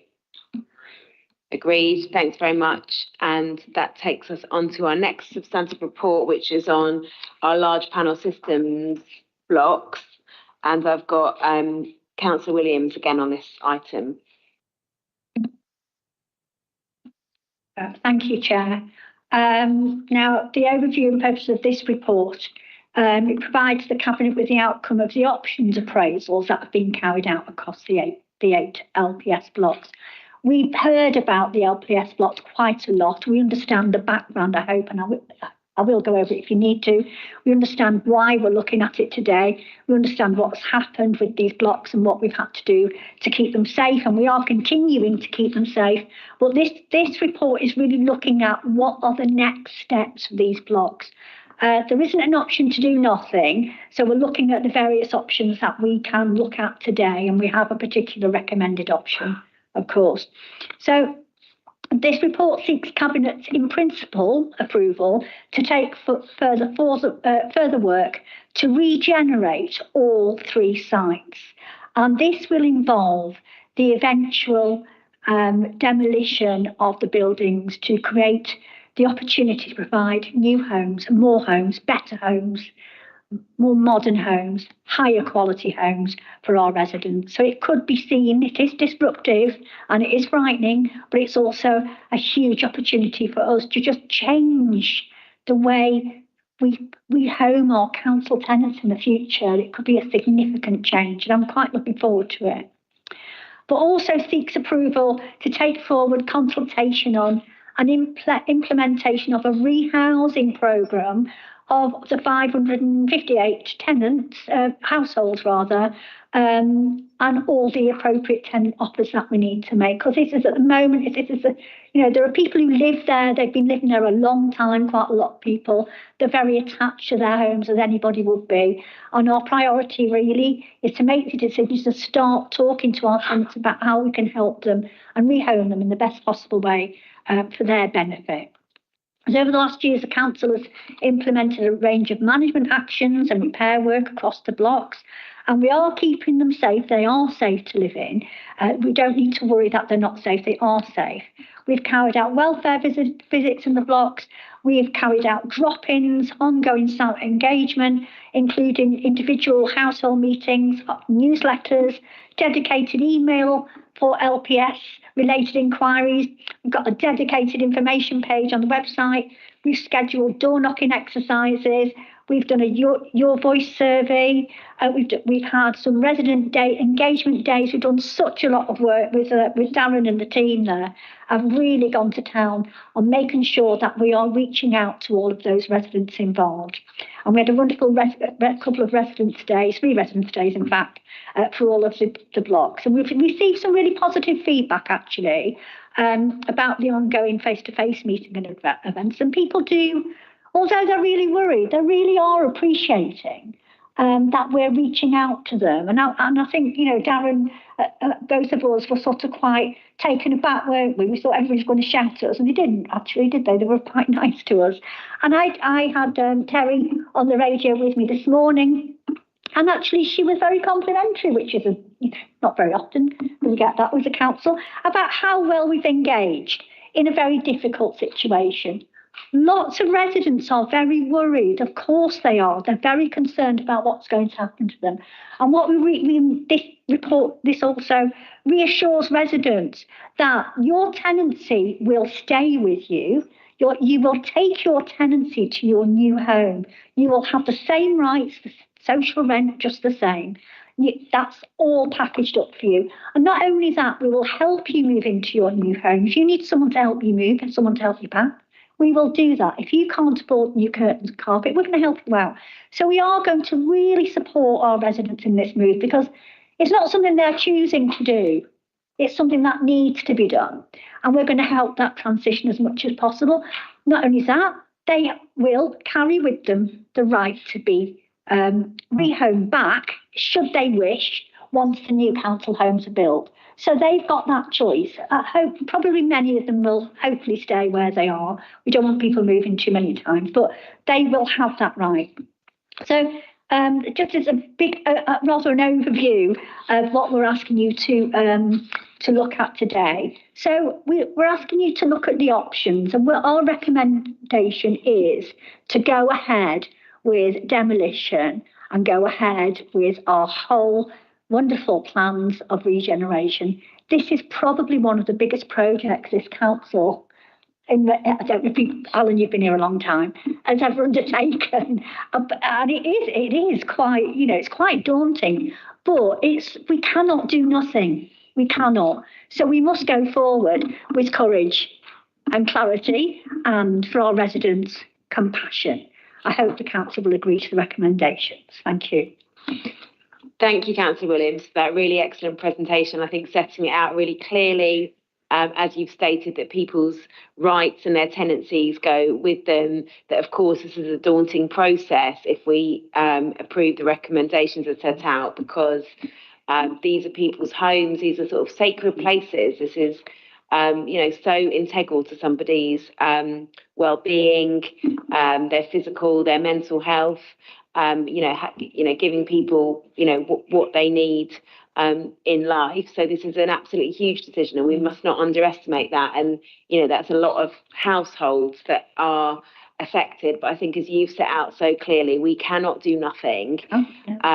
Doing something short of demolition, which would be looking at trying to refurbish or kind of deal with this in a kind of tinkering around the edges kind of way, trying to see if these buildings can eke out a bit more of a lifespan, in my view, is ultimately not doing right by our tenants, because I think our tenants deserve the best, and I think there is an opportunity to rebuild and regenerate in a way that actually deliver something that will be better for communities, maybe more planned in terms of place design. I think there are all sorts of potentially really positive options there, and so I completely agree with your analysis on this.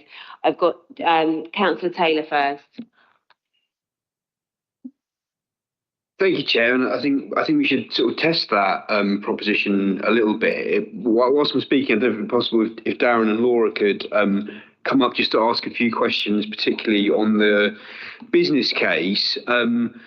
Again, echo what Councillor Williams and Councillor Sankey and others have said about the impact on residents, and to reiterate on behalf of the council and the city, we're really sorry that you're in this position. Clearly, these are structural issues that come about from the construction many decades ago, and clearly what we've all got to do as a city council and as residents is work through it the best we can. And so, really do send out my sort of feelings to residents who are having to live with this. I know Councillor Williams is navigating this with sort of compassion and listening, and so are officers. Beyond the resident impact, I've got to be honest, this is an extremely daunting situation for the council corporately, given the scale of the number of units we're talking about, the size of the buildings that we're talking about, and the potential financial impact of the numbers that we're talking about. Much of this will be capital, but nonetheless, it's going to be a huge, vast undertaking, and I have a number of areas of concerns and things that are keeping me up at night, to be honest, with this very, very important project. You're right to say that we've got a chance to potentially build things back that are even better, but there's a lot of risk along the way. I thought, would it be possible if officers could perhaps just talk through, go through the absolute details of the business case, which we've got in the appendices, but to talk through the approach and methodology about how we thought about the business cases, and give us a summary of why we concluded the recommendations that are in the report from the business cases. Thank you. Essentially, there are three options that were explored. One, could you strengthen the core of the building and secure the structural integrity of the building? Secondly, whether you needed to strengthen and refurbish and repair the building. And thirdly, looking at regeneration of the site, which would ultimately involve the demolition of the buildings. In essence, the first option, we weren't able to progress because you couldn't just strengthen the building because of the scale and repair and refurbishment required to those buildings. In terms of the second option, to strengthen and refurbish, to give you a sense of the overall cost of that, for a base refurbishment, it would have absorbed 2/3 of the council's entire stock investment budget for the next 5 years. The other issue with that option is it only came with the 20-year guarantee. So the council would likely have to return to those buildings and do the strengthening work again in 20 years. So the scale of that investment for a period of 20 years just made it unviable. In terms of regeneration, as Councillor Williams sort of outlined, it enables the council to look at re-providing more suitable and better accommodation, which will last for another 60 years plus, and also meet the needs of the city now, as opposed to these buildings, which were built in the mid-60s to meet a need then. In terms of the approach and how we sort of commissioned the elements of the options appraisal, I'll pass to Laura. Thank you. So we commissioned a small external sort of design team focused on sort of three main areas, one being sort of structural engineering, one being quantity surveying, so if you like crunching the numbers, and then one being architectural. So in terms of the strengthening works, that was assessed by Ridge. They are got considerable expertise in LPS buildings, so they assessed samples throughout each block to come up with a design proposal for the strengthening works, and that's what's been priced by the quantity survey. So there is a design and a kind of option there. In terms of strengthening and refurbishment, it was looking at areas that we know there are issues within each block. We could go further with that refurbishment. So the cost you're seeing is a baseline refurbishment, repairing what we know are kind of issues within the block. We could go further. There are issues such as acoustics that we weren't able to test, but there are areas where that cost would likely increase. In terms of the strengthening works, there is only a guarantee of 20 years. So you need to undertake periodic inspections of those works. And then at year 20, every flat and every communal corridor would need to be re-inspected. So that is only a guarantee for 20 years. That's quite common, and that usually impacts the financial appraisal. So we could only assess the lifespan as being 20 years. In terms of the new build options, it's looking at the opportunities and constraints of each site and looking at how we, as Darren said, try and meet a more modern standard of accommodation and look at how we could change the unit mix. So at the moment, each of the blocks are kind of one consistent type. So, for example, Netterton and Dewdney are all one beds. That's an example. So in terms of the new build, we're looking at what's more of what we call the affordable housing mix, which is set by plan and policy, and how we commission that so that there'll be a big increase in terms of family homes. So more one beds, two beds, three beds to kind of create a more diverse mix. So there was a small team essentially to try and kind of get us to this point. But that's how we kind of undertook the methodology, the options. If I can add, not being a financial expert, as you know, but if I can add, we did write to the government. We did ask, would there be, new burdens or some kind of funding for remedial work, and we have the letter to say no. There is some funding for cladding, but sadly we don't have the cladding problem. We could have got money if we did.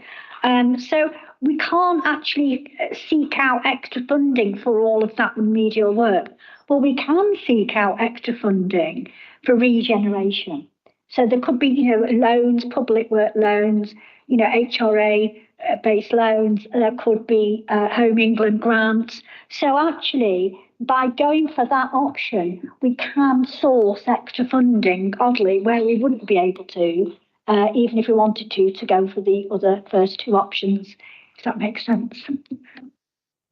Yeah, I think that's a good point. And the government's recent announcement of the extra 39 billion would be part of the funding we could apply for new build. I think it's also worth noting that the interest cost on the borrowing required to do the strengthening refurbishment is more than double the total income from those blocks. So it would create a net deficit for the HRI infinitum. Two related questions about the transition, which is, again, the whole thing is such a big project. But thinking about the transition, effectively at the point where you say you're going to ask people to leave a building in preparation for demolition and then rebuild, there may be some period in the middle. I know we've talked about could it be used as temporary accommodation, but at the point where you're asking people to leave a building. You've obviously got at that point, net loss of council units in the city until we're able to rebuild units. So perhaps, and I know these details won't yet be worked out, we're voting on the options to proceed, but I wonder whether you can talk us through a little bit so that the public and Cabinet can get an understanding of how that process of transition, net loss of units might happen. And then as a related point, is obviously going to be vast financial resources, but worked out with the business case making this recommendation, borrowing to do rebuilds. But there's also the other resources, i.e. the human resources of the council. And can you give us a sense about the scale of resourcing that we will put towards these major regen projects in terms of officer capacity, how that will likely be funded, and sort of give us some assurance that given we'll be having a net loss of units, we'll still have resources within the council, and maybe Max and Jeanette need to come in on this, that to do the proactive other stuff in terms of city, because we know we've got to add new net units to the city, not just replace and add a few bits. We've got to be doing this regen project, but also adding new net units in other places. So how will we be able to make sure we've got the human resources to work on both these things at once? So just to pick up on the first point around resourcing, the Cabinet report includes additional resources on the ground. So it includes additional engagement officers that can work with residents. It includes a dedicated rehousing team that would work with people as they move from the blocks. And it's important to say we'll be setting up a single point of contact for every home and every family, and bolting in additional support for people where it's required. I think it is important to place these regen sites within the council's wider development and placemaking programme. Certainly around blocks such as St James, there are other development schemes that the council are looking at, and we'll be using these schemes as a catalyst for driving that new build on. So while we'd be looking at site-for-site replacement of affordable homes, actually we'll be using these as a catalyst to drive more and more development. And that would need to be reported on as part of the council's sort of new build homes for neighbourhood programme. This is part of a wider scheme of development. In terms of resource and transitioning, as we move secure tenants out, we'll be utilising flats as temporary accommodation for a period of time. And then a decision would need to be made in consultation with the Cabinet member and corporate director at what point we then start emptying the buildings ready for demolition. That would be done over a period of a year, I think. And then that net loss of units would be accounted for within the HRA, within the wider placemaking programme, with all the new build that's happening at the moment as well. And then latterly, once the new build has been made 2 or 3 years later, those additional units would then be bolted back into the HRA. So there would be a short-term hit, but that would be in the context of the wider development programme. Thank you. That was really clear. Councillor Robbins. Yeah, I'm wondering, and I know we've talked about this in other things, about the land to the east of Wilson's Avenue, from Wild Park up through to Sheepcote Valley, and we've discussed turning, having a sports centre in the east of the city. And I wonder if we're doing all this work, which is very close to particularly the bird blocks that we talk about, if we couldn't do the whole thing and really present something for the people in East Brighton to think, we're coming back to not only new homes, but we've talked about a BMX track at the top, which is contaminated land, can't be used for much else. Perhaps expanding Stanley DC area around that way and looking at Hove. So perhaps we could, St James's House isn't a million miles away from that. You could do the whole sort of that eastern quarter and look at it as a whole, and how we could provide proper facilities for people as well as new homes in the area. Do the whole thing together. That's what I think I'm trying to say. Yes, that's absolutely correct. This is the opportunity that we've never really had before, because the city's sort of been built in a piecemeal fashion a few there and a few there and a few there. So looking at, for example, the whole of the White Hawk area, it's not just about we can throw a few more homes here and a few there. We can look at it as a big place-making exercise. So what do people need in the area? What are we short of in the area? Well, what we're short of at the bird blocks area is any workspaces, community spaces. There's very, very little in that area. Art spaces. So this is an opportunity we can build that in as well. And we're looking at the blocks, but we're looking at the surrounding area, and what we can do in that surrounding area to make that a really lovely place to live in. But absolutely right. I think Darren might want to say a few more words. I was just going to point the councillor to 2.18, which is Cabinet agrees to initiate the master planning and stakeholder visioning exercise for the wider White Hawk area. So that's very much in our thinking that we use this as an opportunity to do something much wider for the longer term. Councillor Oaken. Yeah, thank you. I mean, it's just so huge, this, isn't it? It's such a huge challenge for us as a council, and actually not just us as a council. I think there's 575 of these large panel system blocks in the UK, and obviously we're talking about I say only 8. I mean, that you see the scale of the challenge that we're faced with just with 8. And just within those 8, I think it's 558 individual homes, isn't it? 558 households, families, residents. I can't. Many of them will have lived in these properties for many years, decades, and it just must be so horrible for them to just, through absolutely no fault of their own, they're faced with this need to move. So it's really awful. I can't imagine how distressing that is for residents. So yeah, just to sort of express our sympathies with that, really. And obviously it's an absolutely enormous challenge for us. So the only upside I can see to this really is that it does provide us that opportunity to rethink some of these areas. And obviously 5 of those 8 are clustered together in White Hawk, so there really is an opportunity there to have a look at that whole area. And as Councillor Robbins says, there are other opportunities for redevelopment in other parts of the city. I want to add the Brighton General Hospital site to that as well, because it's only just across a little narrow footpath there. So that's the only upside I can see is that it will take a long time to get there, but to really reimagine those places and to do development and placemaking in a way that perhaps has not been done before in the city. But I mean, it's just such a huge challenge. So thank you for everything you're doing. And Councillor Williams, I know you're working really hard to try and work with those residents as best we can in what is essentially just an unbelievably distressing situation for everybody.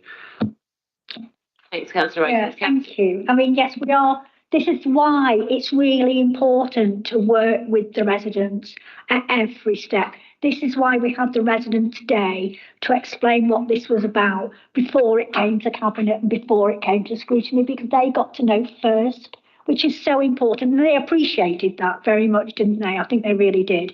We're also going to start, well, we've already started, and we're recruiting residents advisory panels for each of the areas. And there's some first meetings that are about to happen very soon towards the end of July, subject to the Cabinet's approval of today, of course.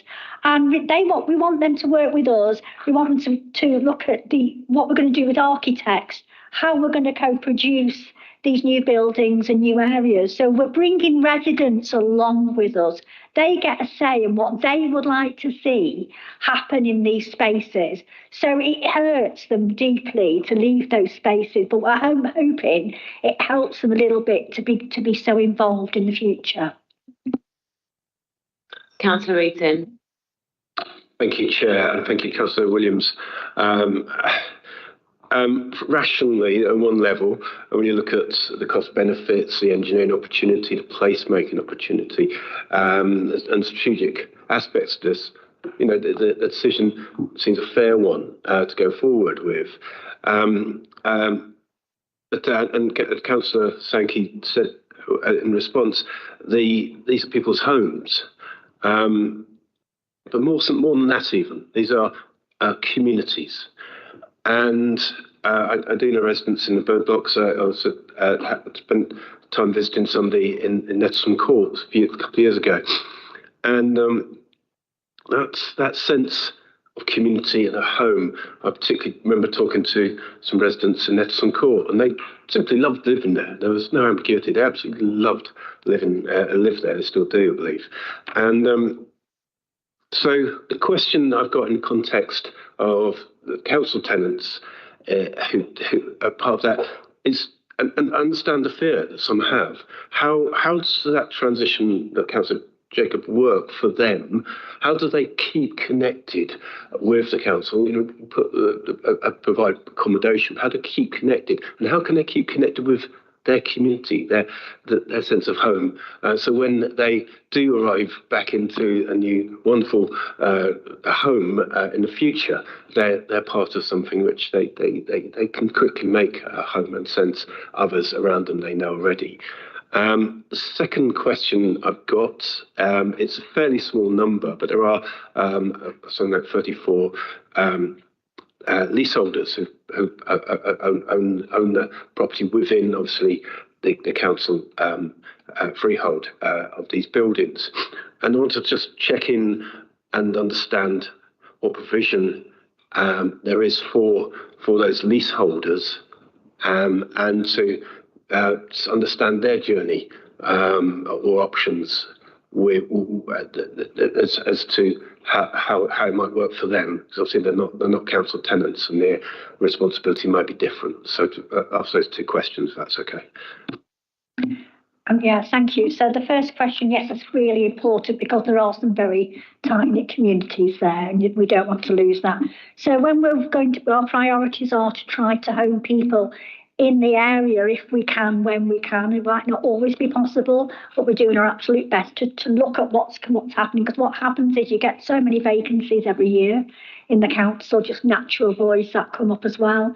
So we'll be looking at directing in the area where we possibly can to keep people near each other if that's what they wish to do. So that's a real priority, and that's working. We've had individual visits with each and every household, and we're going to do that again and make sure that we're making sure their needs are met in that way. And it is really important. You're absolutely right. As far as leaseholders are concerned, I think we brought this to Cabinet previously, and we are working with leaseholders. We've got quite a few engaged already, haven't we? Quite a lot. And we are buying back from leaseholders who have previously bought on the right to buy schemes or since then from another buyer. And we are working as much as we can to give them a fair rate, a fair amount of money, and also a few, a little bit of compensation as well is in there. So we're doing our absolute best here. Obviously, finances, there is a ceiling with finances, but we're doing our absolute best to negotiate with those particular residents and owners a fair price to buy back, and then we will be using them for temporary accommodation, of course, as a meanwhile use. So hopefully that will balance our books a little bit. But there are negotiations going on with leaseholders. I think Darren might want to say a bit more. Yes, we've just completed 2 sales over the past few months. We've got 23 leaseholders left within the buildings, 20 resident leaseholders and 23 non-resident leaseholders. We've currently got 18 that are in some point in the conveyancing process, either that have asked for evaluation and we're going through that negotiation, or have progressed. So we are making good progress. The conversation with leaseholders will need to continue because we've got a slightly different relationship with leaseholders, especially if we're progressing towards demolition of those blocks. So there's a certain statutory and legal position with leaseholders that will need to be progressed through consultation over the next sort of 6 to 12 months. Thank you, Darren. Councillor Miller. Thank you, Chair. Councillor Williams, first of all, thank you for your and officer teams. This is a massive project already, and my concern is about engagement, because this is really about the future of the city, and I am concerned that often residents groups are, from my experience, often quite elderly, and I think, will we be going into schools and using youth council and various community groups such as, say, audio active attendees at Moulscombe Place at the East Brighton Trust, to ensure that we're actually talking to our future residents, because some of them will be living in those blocks with a strong sense of community, and no matter what their They may want to stay in that community because it's a really tight-knit community. So it's vital we talk to the young people to find out what they see for the future, because this could be a really brilliant future for Whitehall. Yes, we have engaged quite a lot with our young people. And at our last Tenants' Day, we had a special little art competition, and they drew pictures of what they'd like to see where the bird blocks are. And as I've told you before, some of the kids came up with a wonderful idea about, we don't want any houses, can we just have a water park?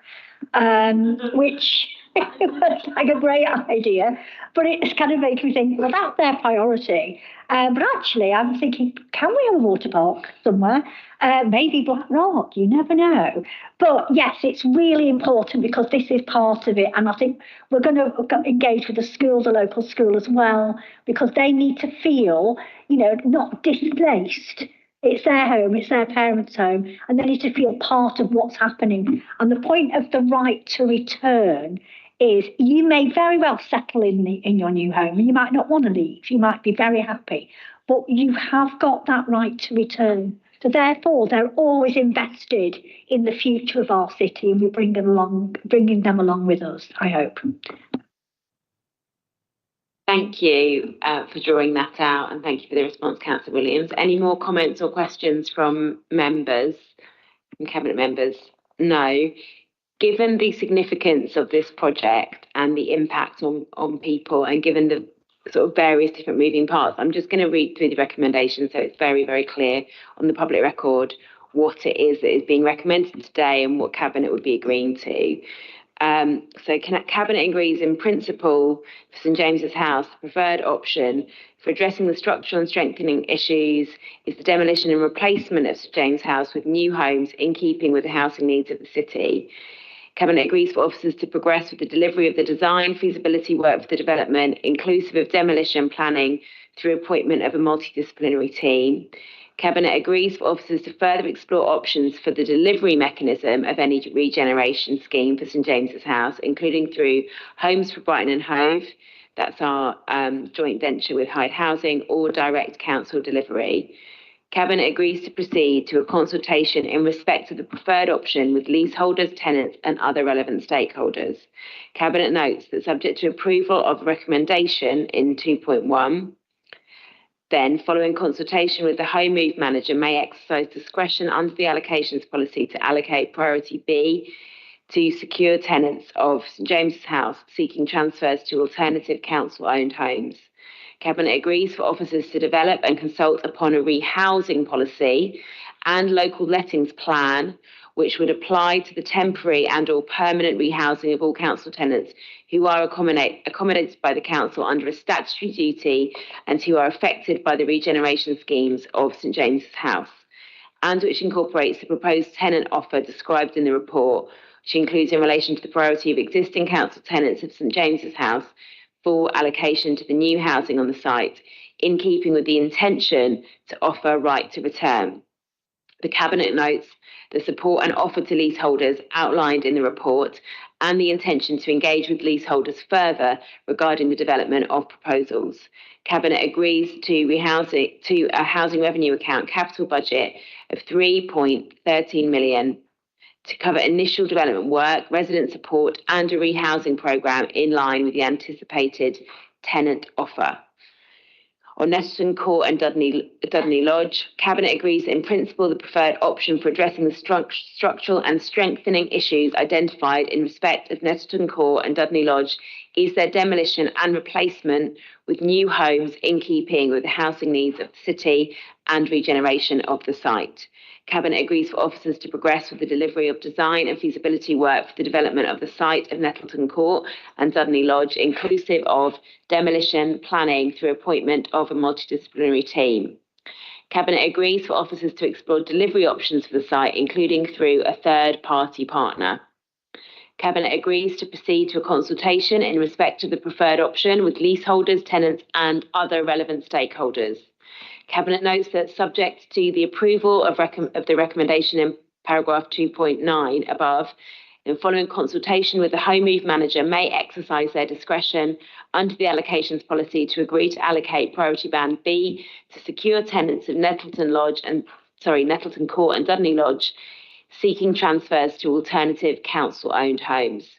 Cabinet agrees for officers to develop and consult upon a rehousing policy and local lettings plan, which would apply to the temporary and/or permanent rehousing of all council tenants in these blocks who are accommodated by the council under a statutory duty and who are affected by the regeneration scheme of Nettleton Court and Dudley Lodge, and which incorporates the proposed tenant offer described in this report, including in relation to the priority of existing council tenants of Nettleton Court and Dudley Lodge for allocation to the new housing on the site, in keeping with the intention to offer right to return.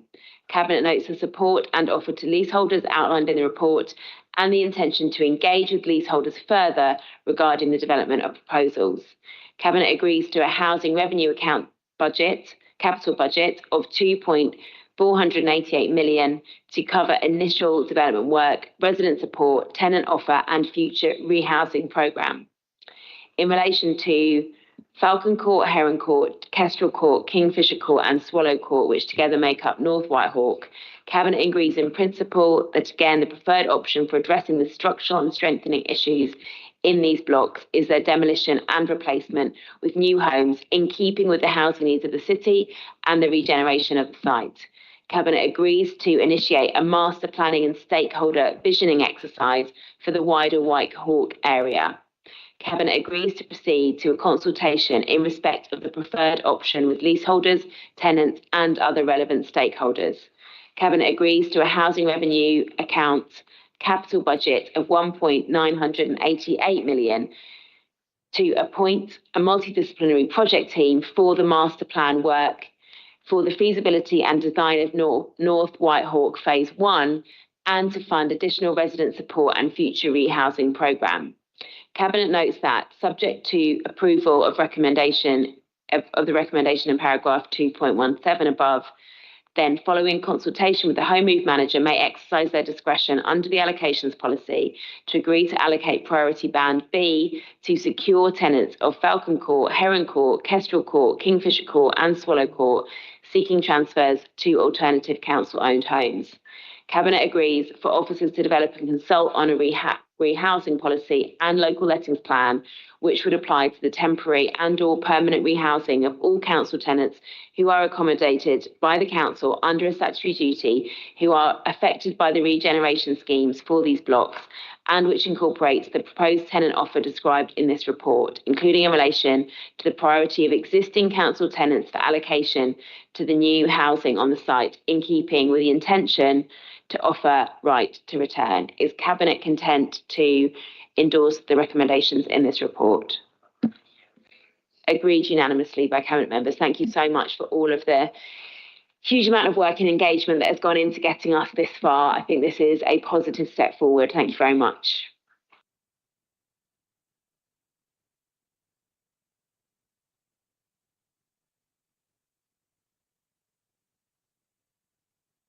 Great, so we now move to, we're going to take the last two substantive reports together at the request of Councillor Taylor, which I think makes a lot of sense. So we are now going to be discussing General Fund Budget Planning and Resource Update, 26-27 financial year to 29-30. And we're also going to be discussing the Targeted Budget Management TBM month 2 report for this existing financial year. I'm going to hand over to Councillor Taylor. Thank you, Chair, and I think it makes sense to discuss these two things together. Well, obviously we can vote on the recommendation separately, given that they're so linked. The first report provides a budget planning and resource update as part of preparation for the budget setting process for next year for 26-27, and a look at the medium-term financial plan for the council. Target Budget Management Report, month 2, is the first look in the new financial year of how we're tracking in terms of financial management against the budget that was set for that financial year. The two things are very much linked because the pressures translate from the second into the first, so to speak. I'll start with the overall picture, which is to be honest and transparent with Cabinet and with the city in that we're in a very, very difficult financial position, both in terms of our in-year position and our look forward to next year. If we look at the general fund budget update report, and if we turn to section 5 and the table in section 5.1, that table shows us our forecast for the next financial year and how we think about planning for the next financial year. The first part of the table shows the likely increases in cost or pressure or demand or anything that's going to cost us more in the future financial year. And that suggests and is forecasting that we'll have an additional £56.6 million that we're likely going to need for our general fund next year.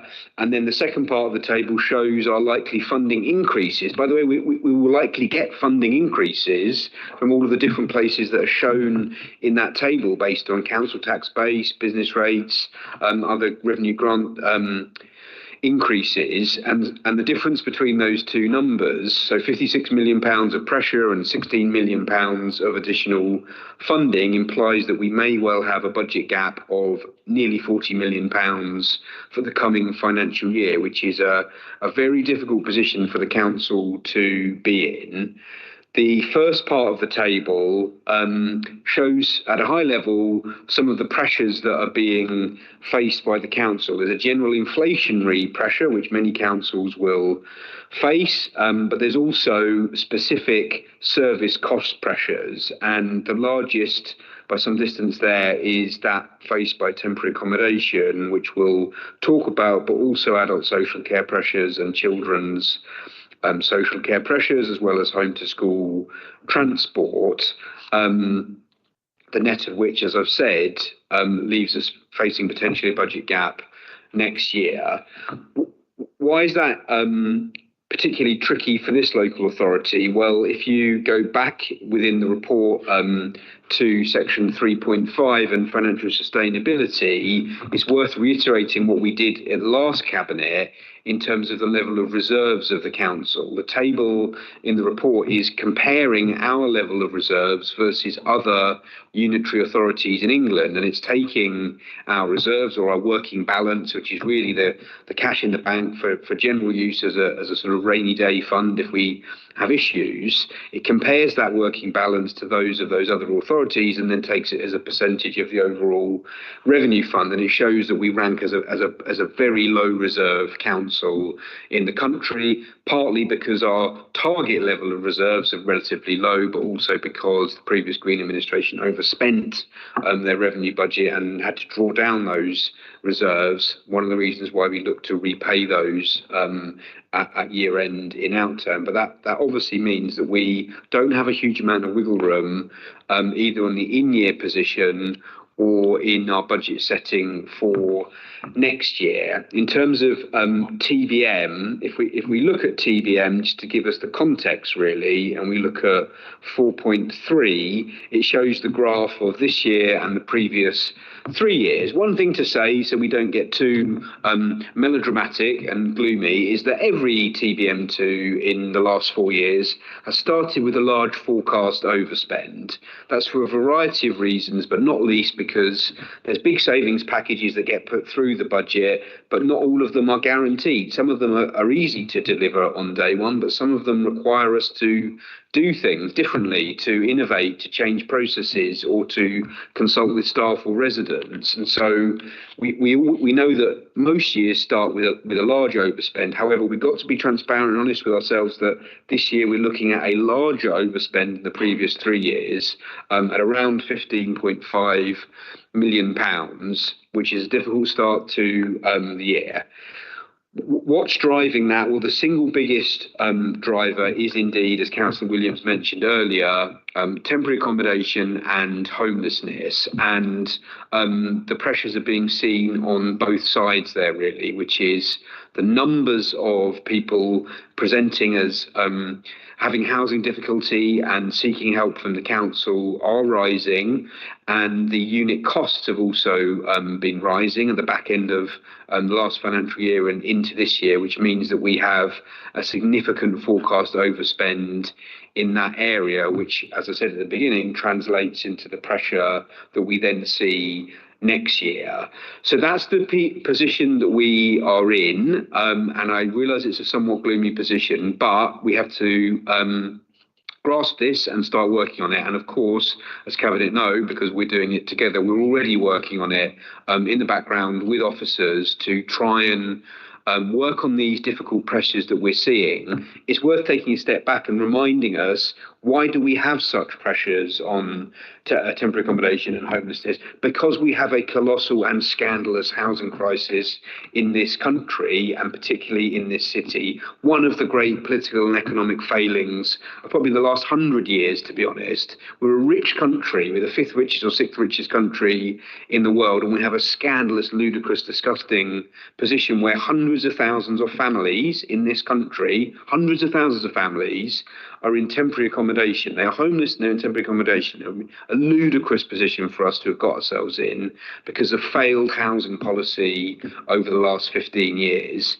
The government seem to understand it. They really do seem to understand it. And I know there's lots of gripes about individual things the government are doing, but what the government announced in the recent spending review, they announced a very big increase in capital funding for affordable houses with a big emphasis on social houses. There really has been a step change in what the government is saying versus previous governments, is that the government does want to see social houses. They want to see councils building and buying back and adding council units. So the government does understand it. It's going to take time to feed through, but we in Brighton Hove City Council and the government nationally are investing, working creatively to try and get as many genuinely affordable social units into the system as quickly as possible to try and turn around the overall crisis that we see in this city, possibly as bad as anywhere in the country, and try and get that into a more sustainable position in the years to come.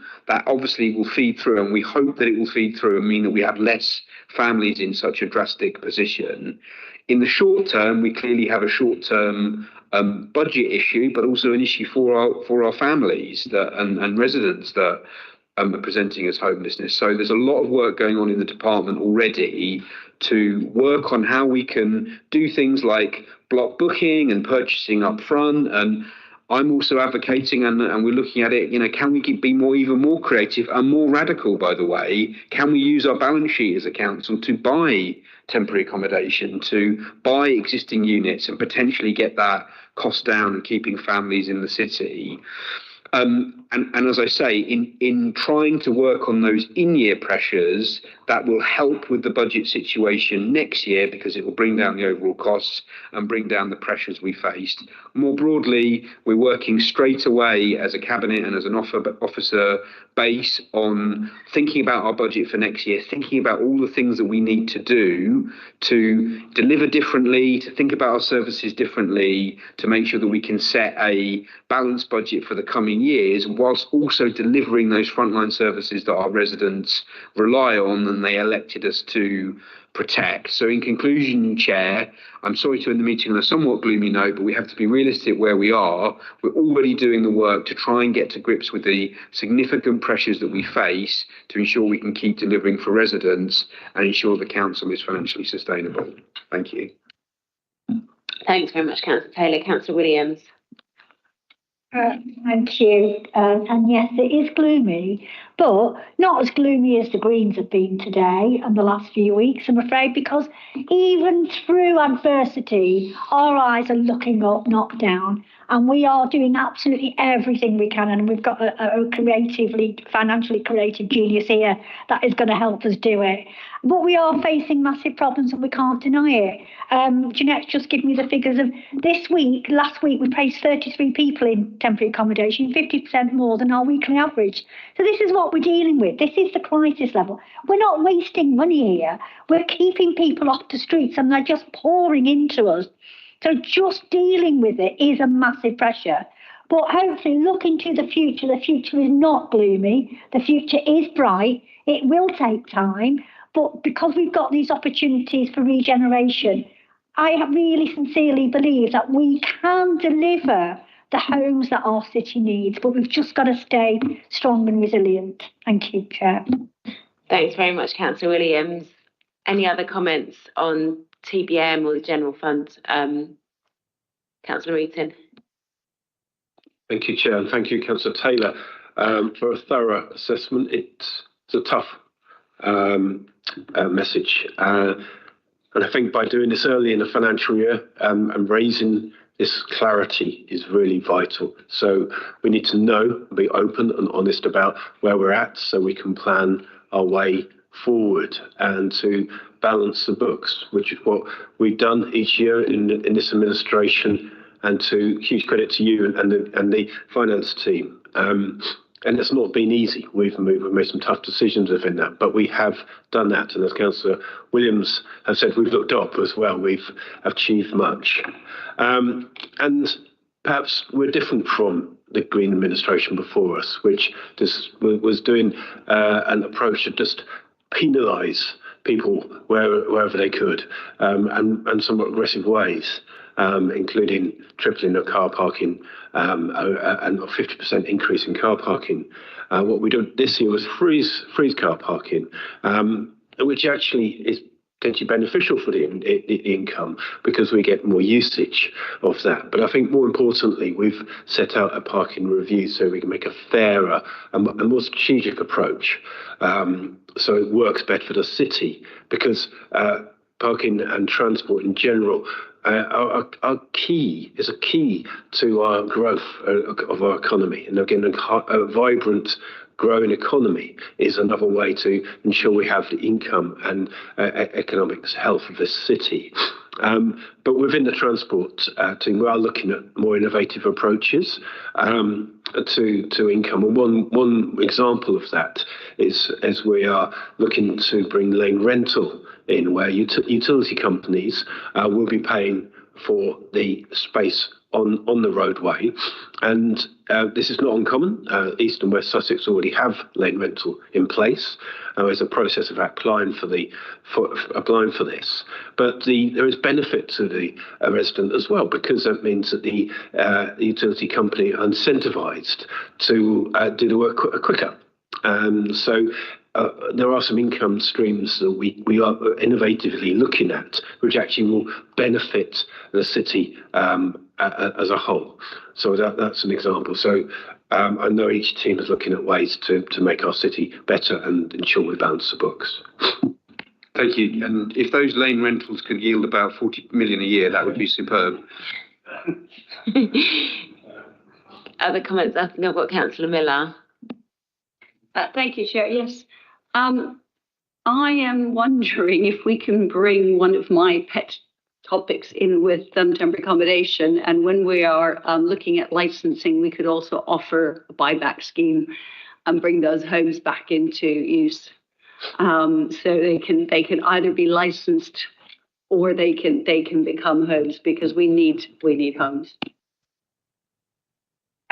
That's one of the ideas of forming a housing company, a sort of arm's length housing company, because that will then give us that scope to buy off the market more easily. And we're buying back ex-council homes mainly because of the cost. Because if they're so expensive and we can't rent them out, it's no point. So that would give us that. We could have different sorts of tenancies, etc. Just give it. We could be a bit more creative, and we could then those landlords who want to leave the market, then we could then essentially buy back from them. You're absolutely right. So yeah, it could be a good opportunity. Councillor Robbins. Yeah, I just briefly say, well, I get a bit despondent when I hear about building homes because I really don't think there's much point in building homes if they're not for social housing, social rent anymore. I mean, I'm at an age where I remember people used to talk about starter homes, building starter homes. Virtually the whole of my loc was built as starter homes, chalet bungalows for young couples to be able to afford to buy their first home. It was called Nappy Valley because people moved in with young children. The prospect of ever being able to do that at this time now is so distant and so far away. You know, you'd be building chalet bungalows that you'd have to be selling for £300,000. Nobody could afford them. And it just seems to me that sooner or later we're going to have to accept that the only viable way of housing young families and young people is within social housing. You're never going to be able to build again the type of homes where you could say to people, this is, you could buy this as a starter home. And if you don't do that, I don't know what you do. You just just rub along. And I think that's, I think that you feel that way as well, Jill. I think that you see it that way. So I think, I don't know. Thank you. I think interesting point. Just to respond to Councillor Robbins. I mean, I think you make a good point. I think one of the things that we will be looking at, by the way, is when we have affordable housing as part of a planning condition of Section 106 agreement, what's the split within that affordable housing between rental, affordable rent, and shared ownership, which can count towards the affordable housing? I'm not convinced the shared ownership is actually right to have in that makeup of affordable, and we might be better just having all affordable rent, given even as shared ownership, it's still very, very difficult for those on low incomes. There's something to think about. The only other thing to say about overall building is that obviously when you do have developments, including, by the way, the ones that we do in our joint venture, that can sometimes enable the viability. If you've got some that are good, that are being if some are being shared ownership or private ownership, that balances up and might unlock some of the social. And then the last point is, if we purely think about the finances of the council, obviously any new unit does expand our council tax base, because obviously they'll be paying council tax into the coffers and getting us into a more sustainable position. So perhaps a nuanced view on building, but we certainly want the focus to be on affordable and social. I think that's right. I think it's important to say that we are not defeatist at all as an administration. The housing crisis that we're dealing with in this city, in this country, has been decades in the making. So the idea that we could fix the foundations overnight is just, obviously not going to happen. But housing happens in ebbs and flows. And I think we now have a government, as others have said, that have committed 39 billion which is a significant uplift that is putting a massive emphasis on social house building, to your point, Councillor Robbins, and really understanding that is a crucial part of the route through this crisis. But I think there are also other very important levers that we have in the city. There are other changes that will be coming down the line from government, whether that's rent convergence and other things that they are really grasping this nettle on. I think the changes on right to buy have also been really important. Like, this government has overseen already a step change, and I think there are more positive changes coming that will help us alleviate our crisis. But we also have developments that we'll be bringing on tap in the city. If you look at Total Valley and the number of affordable homes that are going to be built there, other developments, and then with devolution, much better alignment between affordable house building and where you build those houses, so that you're really building communities and ensuring that they have the infrastructure wrapped around them. We are building council homes and we are escalating our buybacks, and we have a good positive record. There are other councils in the country that aren't yet at that point. So I think we are leading the way. I think we are optimistic. I think we are working hand in glove with government, and the more homes that we built, and remember last year was more homes being built than any time since 2013, that does affect affordability and pricing. It's a demand and supply situation. So I think we are doing everything right. I think we're pulling all of those levers. But yes, it is a massive uphill struggle. And, as Councillor Williams has outlined, that those numbers that are coming to us all of the time needing temporary accommodation make this more urgent than ever. Any other comments or questions on the housing or the budget situation set out by Councillor Taylor? I'd just say on that lastly then that, as others have said, we are grappling with this. I think it's fair to say that our financial situation and what we know we need to do over the short and medium term on finance is the number one priority of every cabinet member, every senior officer. We are starting our budgeting process much earlier this year. We are keeping a real clear line of sight on spend in this council. We know that we've got a really serious challenge here, but we are doing absolutely everything we could, and it is the highest priority.